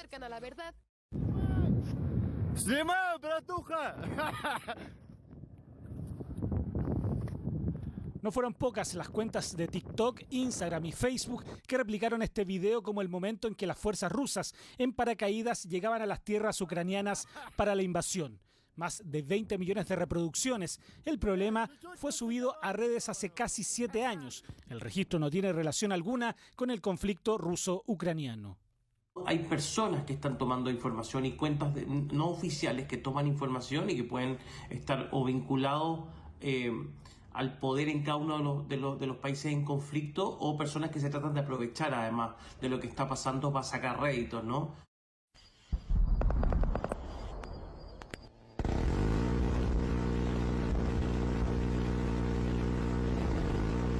Este video supuestamente daba cuenta del momento en que las fuerzas ucranianas respondían a los aviones rusos. Sin embargo, cuentas chilenas como fastcheck.cl y otras en el mundo dan cuenta de que es falsa. Vivimos en un mundo post-factual en que ya no importa si la información es cierta o no, sino cuánta gente la cree. Así las cosas, el efecto like está ganando la batalla al efecto think. Una chica ucraniana con una AK-47 en un autobús. Otra imagen viralizada de una ciudadana ucraniana en un bus portando un fusil preparada para la invasión rusa. Pues en realidad esta foto no tiene nada que ver con el conflicto de Rusia y Ucrania. Ella es una influencer que se llama Ekaterina Gladik, sí. Ella es rusa y ha confirmado que esta imagen la tomó después de una sesión de fotos con un arma falsa para compartirla en su cuenta de Instagram, ¿no? Y así suman y siguen. Este video fue anunciado por varias cuentas en redes sociales como el momento en que aviones rusos pasaban por la capital de Ucrania en medio de la invasión. Sin embargo, se trata de un registro antiguo del año 2020. Así, los casos suman y siguen. Es imposible en esta nota incluir todas las imágenes y videos falsos que algunos inescrupulosos siguen compartiendo, que son derechamente mentira o que su contexto o fecha no tienen nada que ver con lo que ocurre hoy en Ucrania. El poder que tienen estas, o el maldito poder que tienen las fake news, ¿no? Está comprobado que en Twitter, por ejemplo, las noticias falsas corren mucho más rápidas que las noticias reales, porque generan más impacto. Contribuye también a lo anterior lo que en psicología se conoce como los sesgos cognitivos, como el sesgo de confirmación, es decir, tendemos a asumir como verdaderas las afirmaciones que refuerzan nuestras creencias preestablecidas y como falsas aquellas que cuestionan las mismas. Plataformas como Facebook e Instagram ya han aplicado algunos filtros para chequear los videos y fotografías que se suben alertando que puede ser información falsa. ¿Suficiente? Lejos aún, con la cantidad de información que a diario se suben en estas y otras redes y muchos comparten sin darse el trabajo de chequearla. Y ahí está el desafío. El Internet y la desinformación también viven su propia guerra. Esas son las imágenes que llegan desde Basilok, en las afueras de Kiev. Ahora hay especulaciones sobre si esos depósitos de combustible los habrían quemado los propios, bombardeado los propios ucranianos, que en primera instancia, relacionado con la nota que escuchábamos recién, me parece una fake news, pero tiene un argumento detrás que parece creíble, que es evitar que los tanques rusos tengan donde aprovisionarse por el hecho de que la línea logística que tiene que mantener Rusia es tremendamente larga, y una línea logística larga es una condena para cualquier ejército. Esto es porque a mayor distancia de la base de operaciones del frente de batalla, es mayor la cantidad de pertrechos que hay que mover: combustible, alimentación, pertrechos sanitarios y, por supuesto, tropas. Entonces, el mover esas tropas y esos pertrechos demanda combustible, demanda más hombres, demanda recursos, hasta que finalmente la línea logística se hace insostenible. Hay numerosos ejemplos de cómo líneas logísticas largas han devenido en derrotas totales. Napoleón en Rusia, de hecho, y el propio Hitler en Rusia hicieron líneas logísticas demasiado largas que al llegar el invierno además colapsaron por el frío y por la falta de ropa y alimentación adecuada. Y porque una cosa es la línea logística que tú planteas para un conflicto de 1 o 2 semanas, y otra cuando este se alarga. Uno de 2 o 3 días evidentemente requiere otro tipo. Y también porque dentro de esta línea logística tú planteas escenarios posibles, más de uno, y hasta donde pensamos en este caso no estaba contemplado que durara este tiempo, esta primera etapa del ataque, y menos entonces que esto le abriera una ventana de tiempo a Ucrania para recibir armamento, que es la gran noticia de hoy día. Gran noticia, lo digo en el contexto de que ha implicado un cambio histórico para la posición de Alemania de no enviar armamento, que se hunde en sus raíces esta decisión en lo que fue el rol de Alemania en la Segunda Guerra Mundial, y ha cambiado hoy día de postura, y no solo ya no prohíbe que terceros que tengan armamento alemán envíen ese armamento a Ucrania, sino que ellos mismos lo van a enviar, y esto junto a otros países ya lo había decidido Francia. Emmanuel Macron también tratando de tomar un liderazgo apuntó a aquello. Hay además algo que es clave, que son las sanciones económicas. 3 paquetes van ya, el tercero fue el anunciado hoy día. La Unión Europea sostuvo que va a aplicar la sanción más dura hasta entonces conocida, aparte de las que aplicó ya incluso al propio Vladimir Putin, pero en contra de Rusia como país. Una sanción económica: congelar los activos del Banco Central de ese país, y además expulsar no a todos, pero a varios bancos claves de esta plataforma SWIFT, de la que tanto se había hablado y que estaba bloqueada esta decisión por parte, entre otros, de Alemania. Una plataforma que permite hacer transacciones seguras a nivel global. Bueno, es la última de las medidas en contra del gobierno de Vladimir Putin, con el objetivo de que detenga la invasión a Ucrania. Los ojos del mundo están sobre su actuar, pero Vladimir Putin parece ignorarlo. El rechazo a la invasión a Ucrania ha sido mayoritario y cada vez más las potencias occidentales acuerdan sanciones económicas contra el Kremlin. No necesitamos sanciones que ladren, necesitamos que muerdan. Y si las sanciones muerden, deben hacerlo de una manera muy profunda. Necesitamos que tengan un gran impacto en el lado ruso. Al paquete anunciado el jueves por Canadá, Estados Unidos, Reino Unido y la Unión Europea se suman acciones que poco a poco buscan aislar al régimen de Vladimir Putin, pero que preocupan a los ciudadanos. Por supuesto, no me gusta esta situación. Las sanciones me afectarán, pero quiero decir que ayer estuve en 3 tiendas y no vi alza en los precios. Claro que quiero viajar y ser testigo de los logros mundiales, beneficiarme de ellos, ver cómo se desarrolla el mundo y ser parte de él. Una opción que se había evaluado y que finalmente se concretó fue expulsar a Rusia parcialmente del SWIFT. La Sociedad para las Comunicaciones Interbancarias y Financieras Mundiales es el principal sistema de mensajería que usan los bancos para pagos transfronterizos rápidos y seguros. La Unión Europea propuso congelar los activos del Banco Central ruso y expulsar a varios bancos de la plataforma, que es utilizada por más de 11.000 instituciones financieras en más de 200 países y que es vista por los analistas como el arma nuclear de las sanciones económicas. Vamos a dificultar el acceso de Rusia a las instituciones financieras a nivel mundial y a bloquear sus importaciones y exportaciones. Vamos a paralizar los activos del Banco Central ruso y congelar sus transacciones. Todo esto va a reducir de manera significativa la posibilidad de Putin de financiar su guerra. Pero las exclusiones han llegado más allá e incluso el Manchester United decidió cancelar su relación comercial con la aerolínea rusa Aeroflot, propiciado en parte por la prohibición de Reino Unido de que compañías rusas sobrevuelen en su espacio aéreo. Además, la UEFA cambió la sede de la final de la Champions League desde San Petersburgo a París, algo que ha sido valorado por los propios jugadores. Creo que esa es la decisión correcta. Por supuesto, es una situación aterradora para todos. Otros equipos como el Schalke de Alemania han decidido retirar de sus camisetas los patrocinios provenientes de Rusia y en mercados canadienses ya no se comercializa vodka de origen ruso. En paralelo, Estados Unidos y la Unión Europea tienen congelados los activos del Kremlin en sus bancos, aunque se desconoce si efectivamente Putin y su ministro de Asuntos Exteriores tienen cuentas en esos países. Por ahora, los efectos de estas medidas son imperceptibles, y es que Rusia parece no estremecerse por presiones diplomáticas y tampoco por las económicas.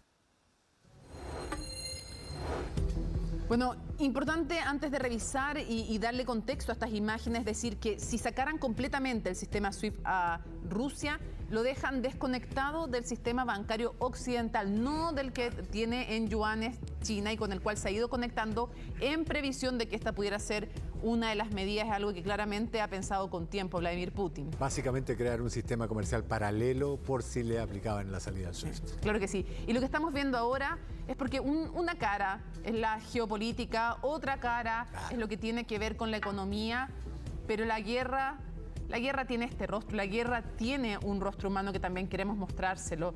Hoy por hoy en Ucrania están miles agolpados en las estaciones de trenes, muchos refugiados en este lugar, en las estaciones de metro, que es lo que estamos viendo. En las estaciones de metro, los subterráneos, ya no solo los búnkeres tradicionales, se han convertido en los nuevos hogares de los ucranianos que buscan en el refugio en estos lugares, Rafa, para tratar de guarecerse, de encontrar alivio en medio de horas de tremenda incertidumbre. Se lo dijo el gobierno, el presidente les dijo a los ucranianos, vayan ahora al primer lugar que encuentren de refugio porque viene un ataque masivo, que es lo que está ocurriendo. Cuando ya nos encaminamos allá, ya es el cuarto día de guerra en Ucrania, porque ya son exactamente, te voy a decir, pues son 5 horas más, por lo tanto son casi las 3 de la mañana. Claro. Lo que tú decías es tremendamente cierto. A veces, hablando de las consecuencias macropolíticas, macroeconómicas, geopolíticas, uno se olvida de que la guerra es básicamente más o menos lo mismo. Llega a la frontera del país, te encuentras con una caravana de gente tratando de salir, muchas veces con lo que pudieron cargar en sus autos y los niños, si hay algo de comida, con gente que se enfrenta a agentes de aduana que no los dejan pasar, que les piden documentos que no tienen, que no ven en ellos más que un problema, muchas veces con campamentos de refugiados creados al lado de las mismas fronteras, y a medida que avanzas sobre las ciudades, primero lo que tú decías, gente refugiada donde pueda, escondida dentro de su casa, esperando a ver si la fortuna fortuna juega a favor de ellos y no les cae una bomba. Y finalmente muchos de ellos a los que sí le caen bombas y se convierten en lo que los militares llaman daños colaterales. Es por eso que imágenes como esta, que aunque se repitan una y otra vez, no deben hacernos olvidar que en las guerras normalmente los que más la sufren son los civiles, y eso desde siempre. Y lo que vemos además, y queremos darle este rostro humano a la guerra, ya sabemos de 198 ucranianos fallecidos. Y sabemos y no queremos olvidar que dentro de esos 198 ucranianos hay 3 niños. Hay 3 niños y se suman a los otros niños que han perdido un papá, han perdido una mamá, han perdido hermanos, porque esos 195 tenían hijos, tenían amigos, tenían sueños para su vida. Este conflicto que viene en el 2014 ya le ha costado la vida a 14.000, casi 15.000 ucranianos. Había, por tanto, 15.000 razones. ¿Y cuántas más va a haber para que tengan que entender que hay que detenerlo ya?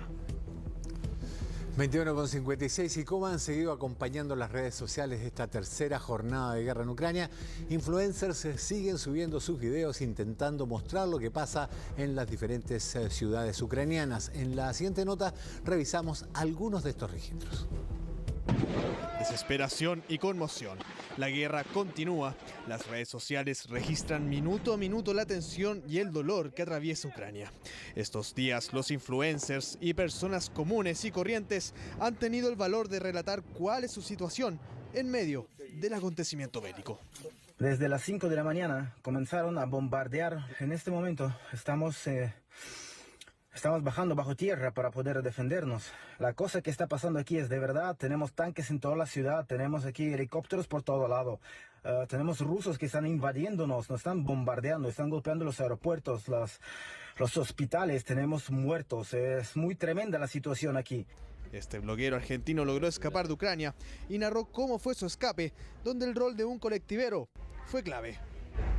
Si no hubiésemos conocido a esa persona que nos ayudó, ucraniana, para poder subir al colectivo, si hubiésemos salido, no sé, media horita después de la terminal, cualquier evento que hubiese sido de otra manera, de los miles que ha pasado, nosotros en este momento estuviésemos del otro lado de la frontera esperando, con todas las incomodidades, al aire libre, sin dormir, entre la gente a los codazos, caminando, un quilombo. Ya fuera de Ucrania, contó además por qué decidió no quedarse en Polonia. Estamos yendo ahora de Polonia a Copenhague, a Dinamarca, porque el consejo era no quedarse en Polonia al ser un país limítrofe, al tener tanta invasión de gente ucraniana ahora. Nos vamos a sentir un poquito más seguros en Dinamarca. Pero no todos han tenido la suerte de salir del país. Estas plataformas han registrado a familias separadas, locaciones subterráneas que antes eran usadas como transporte, hoy son el refugio de muchos para no ser alcanzados por los constantes ataques rusos. Periodistas también han usado sus redes para mostrar la realidad. Como veis, han preparado camas. Esta abuela de 85 años que no se encuentra bien de salud y todavía está durmiendo, familias, una mesa para comer con comida caliente y también agua. Pero si no están en los refugios o escapando del país, es porque están en las calles para defenderse de la fuerza invasora. Internet ha mostrado cómo los ucranianos, una vez más, muestran una resiliencia combativa y tratan de levantar la moral cantando su himno mientras son atacados.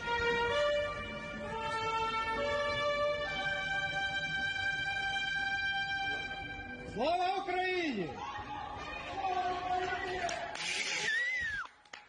Redes sociales que evidencian la cruda realidad de la guerra.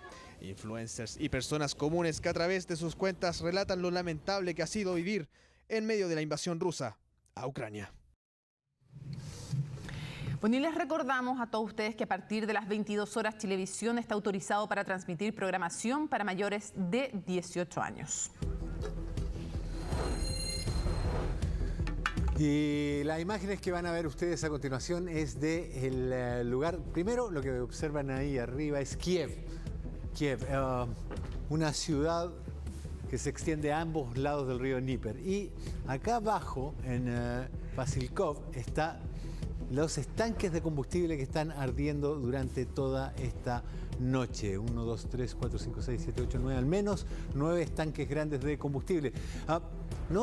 No sabemos si es un objetivo estratégico, si podemos retroceder un poco el zoom. Alejarnos un poco para mostrar el aeropuerto también. Hay el un aeropuerto Vasilkov. Claro, lo es cual que hay dos aeropuertos, Rafa, es bueno mostrar eso, porque en el sur de la ciudad tenemos el aeropuerto de Vasilkov, pero en el norte, en esa dirección hacia arriba, se encuentra un segundo aeropuerto que ya estaba en control de las fuerzas rusas. Entonces tenemos un aeropuerto en el norte, otro aeropuerto en el sur y este río que atraviesa toda la ciudad y que es un punto estratégico porque, Rafa, a lo largo de este río que mencionábamos que atraviesa la ciudad, hay distintos puentes que han intentado ir controlando cada una de las fuerzas. Y ojo, aproximadamente en el centro es donde está la ciudad como el corazón político y administrativo, y hay un barrio residencial muy importante y está el edificio de gobierno y el Parlamento también. Que son un objetivo militar primordial porque en el Donbass, con Luhansk y Donetsk,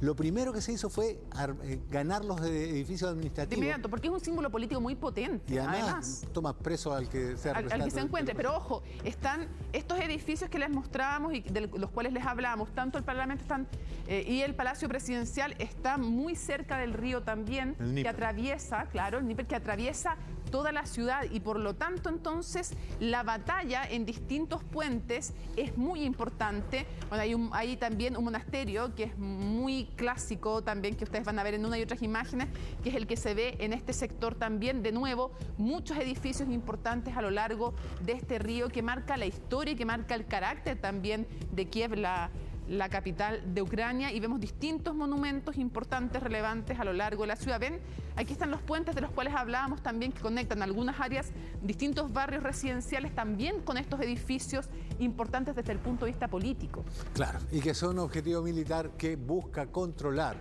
el Kremlin de manera de dar el golpe final a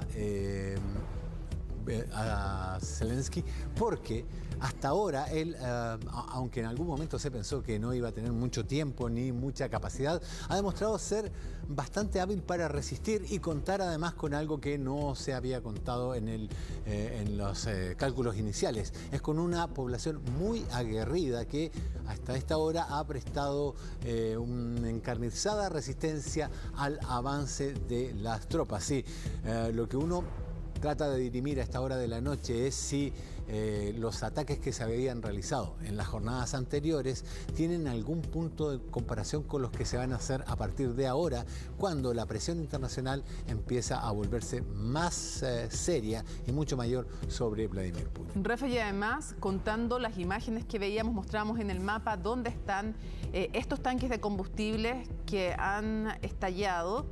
La verdad es que ha tenido consecuencias y una de las órdenes o de las peticiones que da las autoridades en Kiev es que cierren todas las ventanas de las casas, que se cierren porque además, y se traten de asegurar, porque el incendio además no solo ha tenido la consecuencia evidente que estamos viendo, esas imágenes impresionantes que nos llegan una y otra vez, sino que además el fuerte viento que se está sintiendo en la zona además acarrea humo con sustancias tóxicas peligrosas para la salud y por lo tanto es la cotidianidad que están viviendo el que no está en un refugio, el que no está en una estación de tren, como lo veíamos en las imágenes anteriores, el que no está en un estacionamiento a veces de un hotel o de un edificio, está también en su casa y por lo tanto se le ha pedido, lo veíamos, están cerca de zonas residenciales esos estanques, en una ciudad entonces asediada, en una ciudad donde a esta hora es de madrugada, son las 3 de la mañana con 4 minutos en Kiev,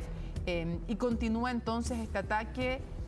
Y continúan entonces también los combates, pero la avanzada militar en Ucrania también afecta a los animales. Son miles también de ucranianos los que buscan salir del país y no quieren dejar atrás a sus mascotas, niños que escuchábamos que claro, alguien puede decir, ¿y por qué se preocupan de las mascotas? Bueno, hay una importancia en las mascotas y muchos niñitos decían que no querían dejar a sus animales. Y muchas de estas personas entonces han intentado, como sea, viajar con estos compañeros, con los que han sido también en momentos tan duros, el apoyo emocional también para niños, niñas y para toda una familia.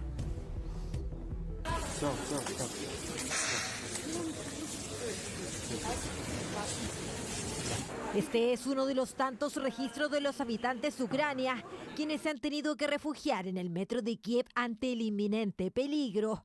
Solamente este lugar los admite con sus perros o gatos.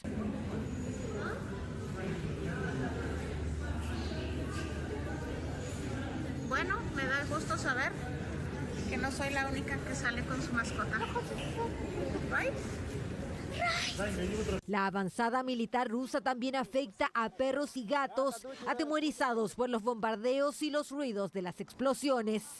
La mayoría de sus dueños se niegan a dejarlos y han decidido huir con sus mascotas. Matilda, you're a brave kitty, you know that? She's very brave.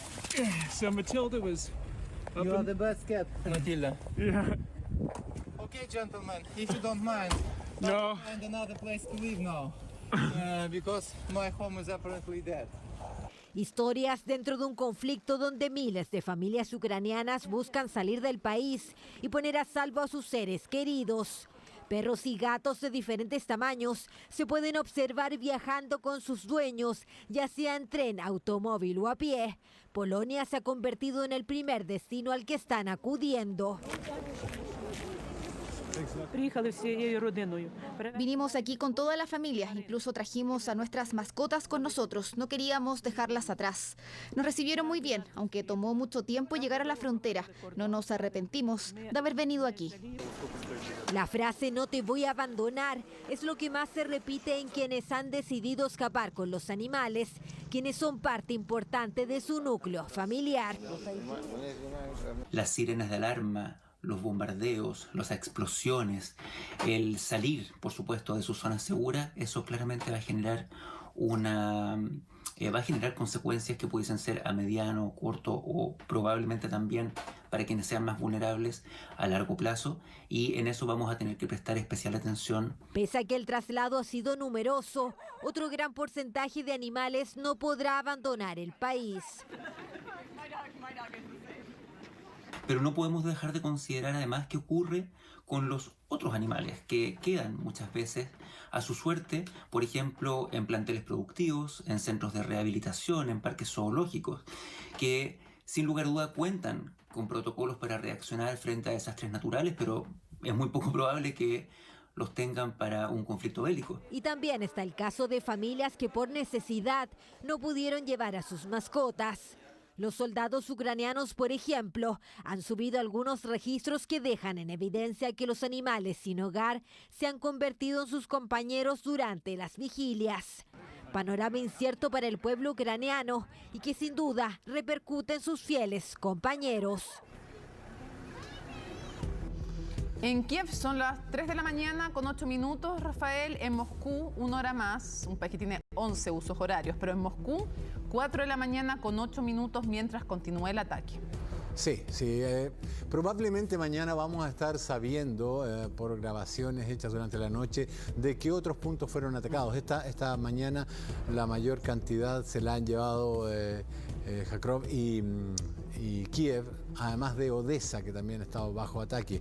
Mykolaiv, que es una ciudad que queda cerca de Odessa, unos 50 kilómetros más o menos, por lo que conversábamos con Marcelo, sí. nuestro connacional que vive en Ucrania, también había sido atacada.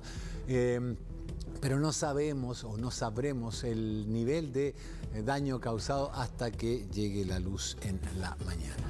Y en esta guerra, que también es comunicacional, llegan informaciones de uno y otro bando. El ejército ucraniano, es la información del ejército ucraniano, no podemos dar fe de que sea así, pero ellos dicen que están resistiendo la ofensiva rusa en todas las áreas operativas y además afirman que según ellos las Fuerzas Armadas habrían infligido 3.000 bajas en las filas rusas en el tercer día de enfrentamientos. No tenemos la contraparte de la información reconociendo bajas de parte de los rusos y evidentemente en general cada uno quiere hacer el punto de que está resistiendo bien. ¿Por qué? Porque hay un tema político también importante detrás. Vladimir Putin llamó directamente al ejército a dar un golpe de Estado. Mostrar debilidad no es una buena idea cuando estás en medio de un conflicto, no solo frente al adversario, no es una buena idea tampoco al interior, porque claro, si se cumple, si hay debilidad, es más fácil que se provocara algo que hasta ahora no ha logrado Putin, que el ejército le dé la espalda al gobierno, y tampoco la población lo ha hecho así. Aquí no es como el caso del 2013, cuando frente a la imposibilidad o al rechazo del entonces presidente de unirse a un acuerdo de cooperación económica, la población se levantó en contra y hubo protestas muy masivas también. No es el caso ahora, no es el caso que le ocurrió a Yanukovych en 2013. Ahora, al parecer, hay un respaldo hacia un presidente que, recordemos, era un comediante, era protagonista además muy famoso en el país de una serie de Netflix en que interpretaba a un profesor que, haciendo un viral en contra de la corrupción en Ucrania, de eso trataba la serie, llegaba a la presidencia. Bueno, él llegó siendo actor, pero ahora es un actor político y un actor que ha tomado una relevancia y que ha tenido un manejo para muchos insospechado. Sí. La caída de Yanukovych probablemente fue el primer minuto de la cuenta regresiva que nos ha llevado a esto hoy. Yanukovych manejó muy mal la Plaza Maidán. El 2013, claro. Hubo 100 muertos. Un estallido social que duró meses y que fue pésimamente manejado, con enfrentamiento con las Fuerzas Armadas, con manifestantes muertos, y que finalmente, además de descubrirse los niveles de dinero y de corrupción que había de por medio, cuando sale, se crea las circunstancias políticas para que finalmente Zelensky sea elegido, y es un hombre que ha sabido detectar los momentos, aprovechar los momentos con una habilidad que no habíamos sabido ver hasta ahora. Son las 22:12 minutos, hacemos una pausa y volvemos con la cobertura especial sobre este conflicto en Ucrania. 22:19 minutos, lleva más de 20 años en el poder, ha sido criticado por unos, venerado por otros. Es Vladimir Putin, el hombre que se lleva todas las miradas del mundo. ¿Quién es el líder ruso? ¿Qué se esconde detrás de su personalidad fuerte e imponente? Se lo contamos en la siguiente nota. Todo lo que está pasando es una medida desesperada. No nos dejaron otra opción. Así, el hombre del momento justificaba el ataque de Rusia a Ucrania de las últimas horas. Con más de 20 años a la cabeza de esta potencia mundial, Vladimir Putin daba explicaciones de una decisión que impactó al mundo entero. Siempre he dicho y lo reitero, el Estado ruso debe ser fuerte. Ya lo decía cuando recién asumió como presidente del país. De agente secreto de la KGB, Putin se convirtió en la figura más importante del Kremlin, con un discurso nacionalista y la imagen de un hombre inquebrantable. Intenta transmitir una imagen estereotípicamente masculinizada, una imagen de un líder fuerte, una imagen de un líder inflexible, en fin. A lo largo de los años hemos visto las distintas facetas de este personaje, que desde el 2000 está en el poder. Ya sea como presidente o primer ministro, Putin se ha transformado en una especie de zar en Rusia.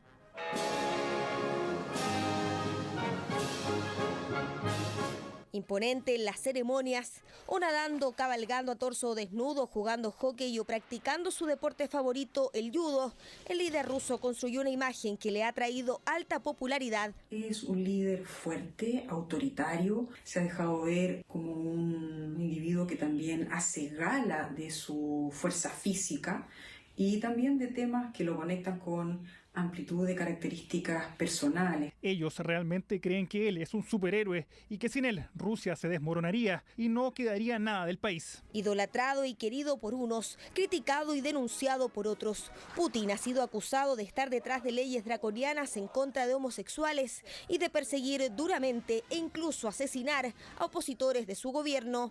Putin entiende de que es su zona de confort, donde su paradigma político es el que se establece, en donde no tiene mayores críticos, y cuando hay críticos cuenta con enorme amplitud de medidas que pueden acallarlo, que pueden silenciarlo. Acusado de intervencionismo en las elecciones de Estados Unidos de 2016 y criticado por ese país por el rol que tomó Rusia en la guerra de Siria y por la adhesión de Crimea, ha encendido la disputa entre estas poderosas naciones. ¿Usted cree que Putin es un asesino? Sí, lo creo. El que lo dice lo es. Cuando juzgamos a otras personas, siempre nos vemos a nosotros mismos. ¿Qué le respondería? Le deseo buena salud. Señales que muestran la personalidad de este líder, que no tuvo problemas en reprender al jefe de inteligencia del gobierno pocas horas antes del ataque. Говорите прямо. Я поддержу предложение о признании. Поддержу или поддерживаю? Говорите прямо, Сергей. Поддерживаю предложение. Так и скажите, да, да или нет. Lo cierto es que el presidente ruso, elegido varias veces como el hombre más poderoso del mundo, tendría el apoyo de los ciudadanos, uno que se vería incrementado, así como los cuestionamientos de otras potencias en su contra. Obviamente Occidente está haciendo un esfuerzo mayúsculo por tratar de encapsular a Putin bajo estereotipos, ¿no es cierto?, de maldad, ¿no es cierto?, y bajo estereotipos del villano clásico. Pero siento yo que el conflicto es mucho más complejo que eso. Es el hombre que hoy tiene la atención del mundo entero, que sigue cada una de sus acciones para ver cómo va a evolucionar este grave conflicto.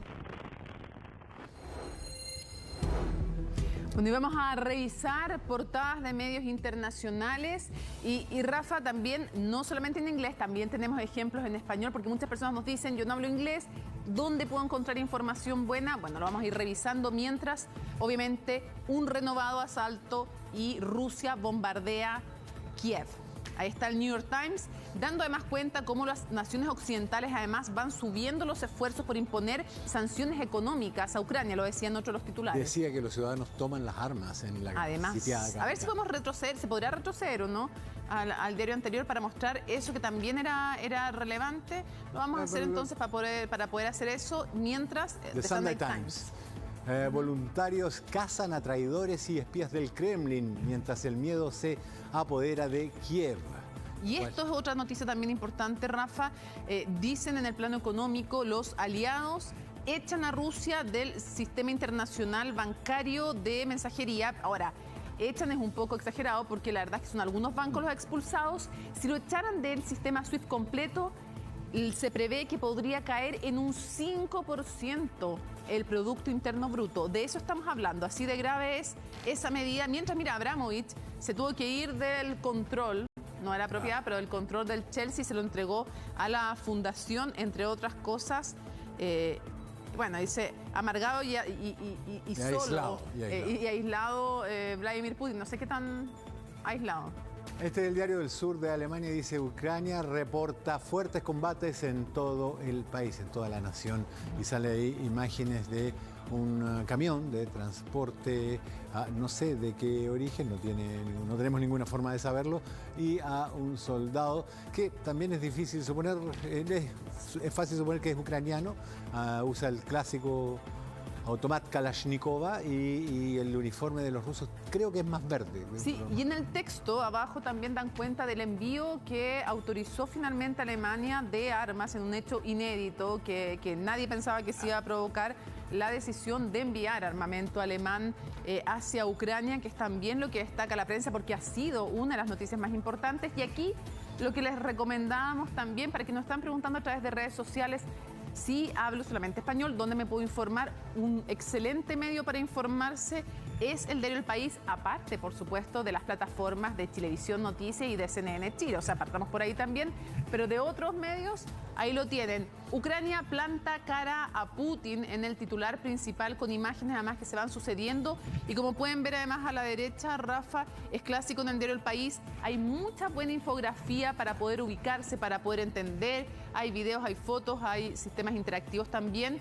Y dan cuenta de esto que les comentábamos antes, Rafa, esta comunicación de que habrían dado muerte a 3.000 efectivos militares. Sí, dice milicianos y militares ucranianos o ucranios ofrecen una feroz resistencia a las tropas rusas que tratan de tomar una ciudad desierta y atrapada por el caos. Si está tan desierta, la cosa podría inclinarse a favor de los rusos. Vamos a seguir revisando informaciones porque son decenas los chilenos junto a sus familias que intentan salir de Ucrania para escapar de los bombardeos rusos. A pesar de estar en refugios o improvisados búnkers, no se sienten seguros. Su primer destino es Polonia, pero para llegar allá muchos tienen que pasar antes por Kiev, que como lo sabemos está sitiada por el ejército de Putin.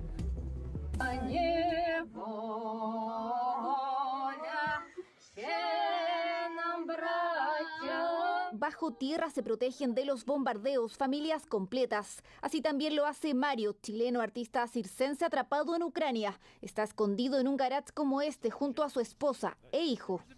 Les muestro un poquito adentro, son un poquito celosos mis suegros, pero les voy a mostrar un poquito adentro. Está durmiendo mi hijito chiquitito. Ahí están apostados todos, están descansando. No se ve muy bien, ¿no? La guerra lo mantiene encerrado fuera del trapecio. Mario llegó a trabajar en los escenarios de Ucrania hace 2 años. Se casó con una ucraniana. Los primeros bombardeos en Kharkov, a 30 kilómetros de Kiev, lo obligaron junto a su familia a refugiarse en un garage de concreto. No habíamos salido. Hoy día recién pudimos salir. Cuando estuvo más todo calmo, ahí pudimos salir. La gente también vimos que empezaron a salir. Suerte que también había un supermercado abierto, no vimos tropas. Sí pudo ver tanques y camiones militares con proyectiles.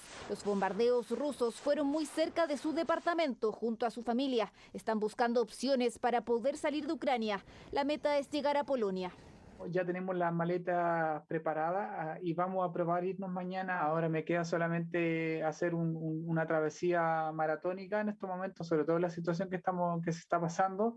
Una travesía maratónica, tratar de irme a hacer como una tipo media luna e irme acercando poco a poco a Kiev. Mario intentará tomar un tren que lo deje cerca de la capital. Dice que será un camino peligroso, pero que ya no se puede mantener en el garage porque los bombardeos no han cesado. Una difícil decisión de partir, una que Rodrigo, misionero chileno, aún no ha hecho. Está en Odessa, al sur de Ucrania. Vi un gran misil y realmente me asustó mucho porque estaba muy cerca de donde yo estaba. Nosotros en este minuto hay una preocupación enorme porque si siguen lanzando misiles, Dios quiera que no caigan en las casas. Eso es lo único que yo pido a Dios, para que no hayan víctimas de gente civil. Y es que a pesar del peligro, Rodrigo aún no dejará Ucrania. Desde que llegó a ese país ha trabajado como voluntario con niños de 7 a 18 años. Para él, abandonarlos no es opción.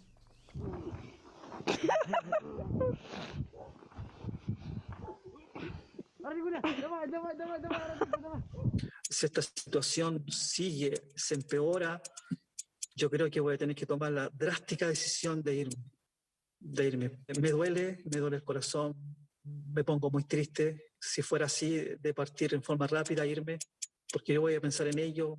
Después voy a decir qué le estará pasando, si están, no sé, en peligro. Por ahora, este chileno se mantendrá en Ucrania. Por el contrario, Mario espera llegar pronto a Polonia. El destino final es Chile. Jamás pensó que tendría que escapar con su familia de una guerra. Solo pide paz y subirse al trapecio en su tierra natal. Estoy bien, estoy tratando de hacer todo lo posible para salir de acá y ojalá sano y salvo y llegar con la familia pronto a Chile. Paz en el mundo. Buenas noches. Y el precio de los combustibles en el país sufrirá fuertemente las repercusiones de la tensa situación entre Rusia y Ucrania. Desde el gobierno advirtieron que su valor continuará al alza y que incluso podría llegar a subir 250 pesos por litro en un ciclo de 40 semanas. No solo repercusiones en Europa tendrá el conflicto entre Ucrania y Rusia, estos también alcanzarán a Chile y se traducirán en consecuencias económicas principalmente. Una de ellas será un ciclo de 40 semanas donde se proyecta que el precio de los combustibles vaya al alza. El tipo de cambio en Chile se había apreciado prácticamente 5%, un poquito menos, cerca de 4%, y el petróleo también había aumentado 5%. Eso es prácticamente un 10% adicional. 10% adicional en una gasolina que hoy día es de 1.000 pesos, serán 100 pesos más.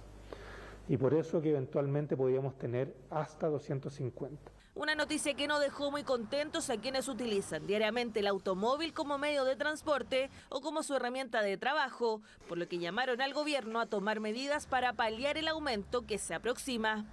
Yo creo que seguimos así, ya no es, ¿cómo se llama?, rentable esto. Complicado, el día a día, el costo de la vida, todo sube y se tendría que hacer algo. Yo creo que igual podemos hacer algo o como por último, para mantenerla, no seguirla subiendo porque todos los jueves sube. Yo creo que aquí tienen que buscar un mecanismo donde se pueda hacer más sostenible para uno poder andar en auto. Un alza que debiera darse de forma paulatina durante las próximas semanas, por lo que desde el Ministerio de Hacienda señalaron que van a analizar cambios al mecanismo de estabilización de precios de los combustibles, el MEPCO, acciones que también contemplan desde el gobierno entrante, tal como lo aseguró el próximo titular de la cartera. Trataremos de que se vea amortiguado lo más posible, en particular en el caso de los combustibles. Existe un mecanismo de estabilización vigente en Chile que seguirá, ¿cierto?, operando en estas circunstancias y nos ayudará a sobrellevar esta coyuntura. Acciones que se anuncian a 2 semanas del cambio de mando, por lo que según expertos habrá que esperar que ocurra con la nueva administración. Recursos estatales, pero que se está acabando incluso. Entiendo que se agregaron unos millones de dólares más para llegar a marzo, ¿no es cierto? Pero después de eso hay que agregar más recursos si se quiere mitigar el efecto que hay del alza del precio del petróleo y la bencina. El panorama aún es incierto y depende en su mayoría de lo que ocurra con Rusia y Ucrania en las próximas semanas. Hay que esperar un poco el desenlace de la guerra. Esperemos que no dure mucho esta crisis. Si hay una normalidad, un acuerdo, una negociación donde termine el conflicto, evidentemente los precios van a volver a estabilizarse, pero se requiere igualmente que aumente la producción de petróleo. Por ahora lo que sí es seguro es que mientras la situación en Europa continúe bajo tensión, el precio de los combustibles en el país seguirá subiendo todas las semanas. 3 de la mañana con 34 minutos en Kiev, la capital de Ucrania, 4 con 34, una hora más en Moscú. Sigue la tensión y va a ser un duro amanecer en esta ciudad, mientras todavía vemos algunas imágenes que son las luces que salen de estas explosiones que ya se provocaron y los incendios entonces que todavía siguen. Muy atentos estamos a lo que ocurre en Ucrania, por supuesto, pero tenemos más informaciones en el ámbito nacional y les vamos a contar de las indagatorias del Servicio Médico Legal que lograron determinar que el cuerpo encontrado en Quintero este jueves corresponde al del empresario Pedro Carrión. Este domingo, es decir, mañana, se va a llevar a cabo la formalización del segundo detenido. El confuso caso de Pedro Carrión ya da las primeras luces que permita su esclarecimiento, luego de haberse concretado un segundo detenido durante las últimas horas. Pudimos establecer a esta otra persona que junto al otro detenido participaron en el secuestro y posterior homicidio de don Pedro Carrión. Y confesó el lugar de los hechos y fueron allá y hallaron un cuerpo, en cual ahora le tienen que hacer pericia. Estos hombres fueron enviados por alguien más y ese alguien más nosotros como familia sabemos quién es alguien peligroso. José Luis Yáñez y Pablo Solís Castro, ambos detenidos por su presunta vinculación en la muerte del empresario de Recoleta. Sujetos que fueron identificados mediante datos de señales telefónicas, la última en Quintero. Pero no solo eso, ya que las indagatorias del Servicio Médico Legal en relación al cuerpo encontrado en el patio trasero de una masandería indican que la identidad de este corresponde a Carrión. Seguramente la investigación ya ha determinado quiénes son los autores materiales del hecho.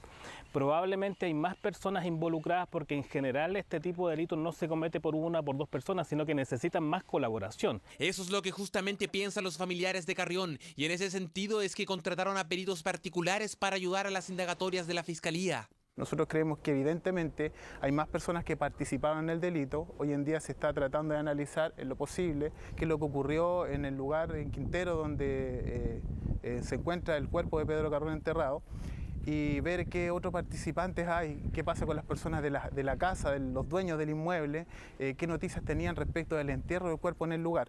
Mientras queda establecer a nuevos presuntos involucrados, la familia Carrión realizará el funeral de Pedro luego de semanas sin dar con su paradero. En paralelo, este domingo 27 será la formalización del segundo detenido, en donde se conocerá información relevante que busque resolver este confuso caso. Y más de 400 familias se encuentran varadas en Chaitén por fallas y demoras en las barcazas que llegan al continente. En su mayoría son turistas que llevan más de 3 días intentando volver a sus ciudades de origen.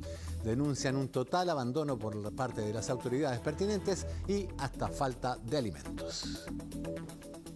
Estamos 3 días acá, mañana va a llover mucho más de lo que llueve todos estos días, ya si no nos queda nada de comida casi.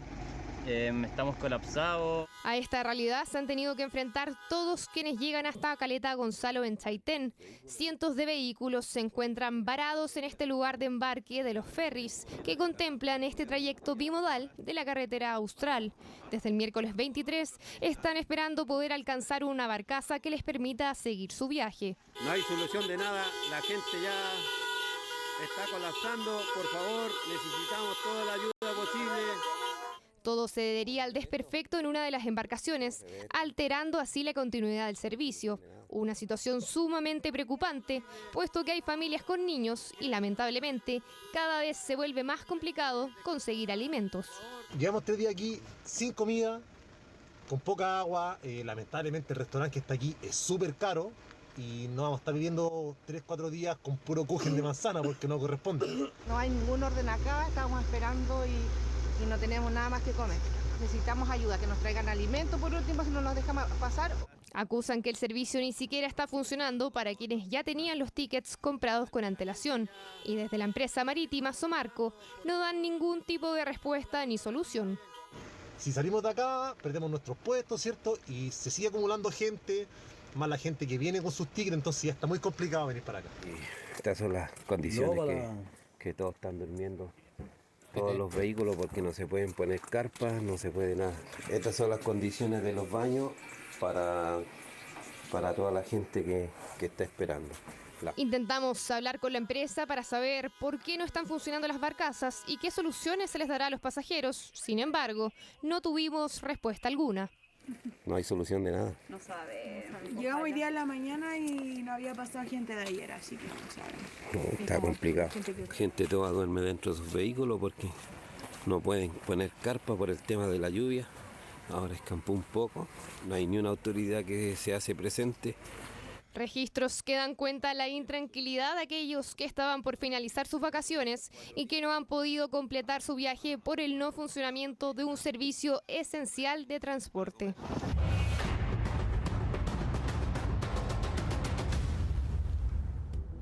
Imágenes que nos llegan de lo que fueron las diferentes protestas en diferentes partes del mundo hoy contra la guerra en París, en Times Square, en la Plaza del Sol en Madrid. Y en San Petersburgo, en la propia Rusia, hubo protestas contra esta guerra que fueron reprimidas por el gobierno de Vladimir Putin. Lo hemos dicho, así como en lo militar, esta guerra se juega en el aire, por mar y también por tierra. Esta no es solo una guerra de armamentos, comunicacional, es política, es geopolítica, es también cibernética, es de redes sociales y por lo tanto cuando vemos protestas también, esto explica que los líderes se vean y se sientan necesitados de enviar, por ejemplo, armamento. Sí, ese es un hecho que las imágenes que han estado llegando hoy día sobre el incendio de estos estanques de combustible, el impacto de un misil contra un edificio civil que hizo que resultaran heridos civiles, gente no combatiente. Esta otra imágenes de la segunda ciudad más importante del país, Kharkov, llevan a diferentes ciudadanos a lo largo de todo el mundo a hacer presión y es esto en definitiva lo que lleva a otros gobiernos como Francia, como Alemania a decidir no solamente a permitir el envío de armamento a Ucrania, sino que además a enviarlo desde la creación de la Bundeswehr, el ejército alemán de la década del 50 en adelante. Alemania ha tenido una política de no involucrarse en conflictos internacionales, salvo que sea en el paraguas de la OTAN, y ahora cambia esa política para ayudar a los ucranianos. Una larga jornada cuando, para ser exactos, recordemos que son casi las 4 de la madrugada en Kiev, un país asediado, atacado, donde mañana al despertar va a ser muy duro. Falta poco para que esa luz de la madrugada no ilumine sus vidas hoy día, porque son días muy oscuros, pero sí ilumine la realidad que va a dejar este intenso bombardeo que a lo menos en las 3 principales ciudades abatió hoy día los cielos de Ucrania. Mónica, ha sido un verdadero placer. Nosotros nos vemos mañana tempranito para seguir con esta cobertura especial de la guerra entre Ucrania y Rusia. Viene la Divina Comida en Chilevisión, Futuro 360 en CNN Chile, pero ustedes lo saben. Si algo pasa relevante, lo conocen primero, con más contexto, en Chilevisión Noticias y en CNN Chile. Seguimos atentos.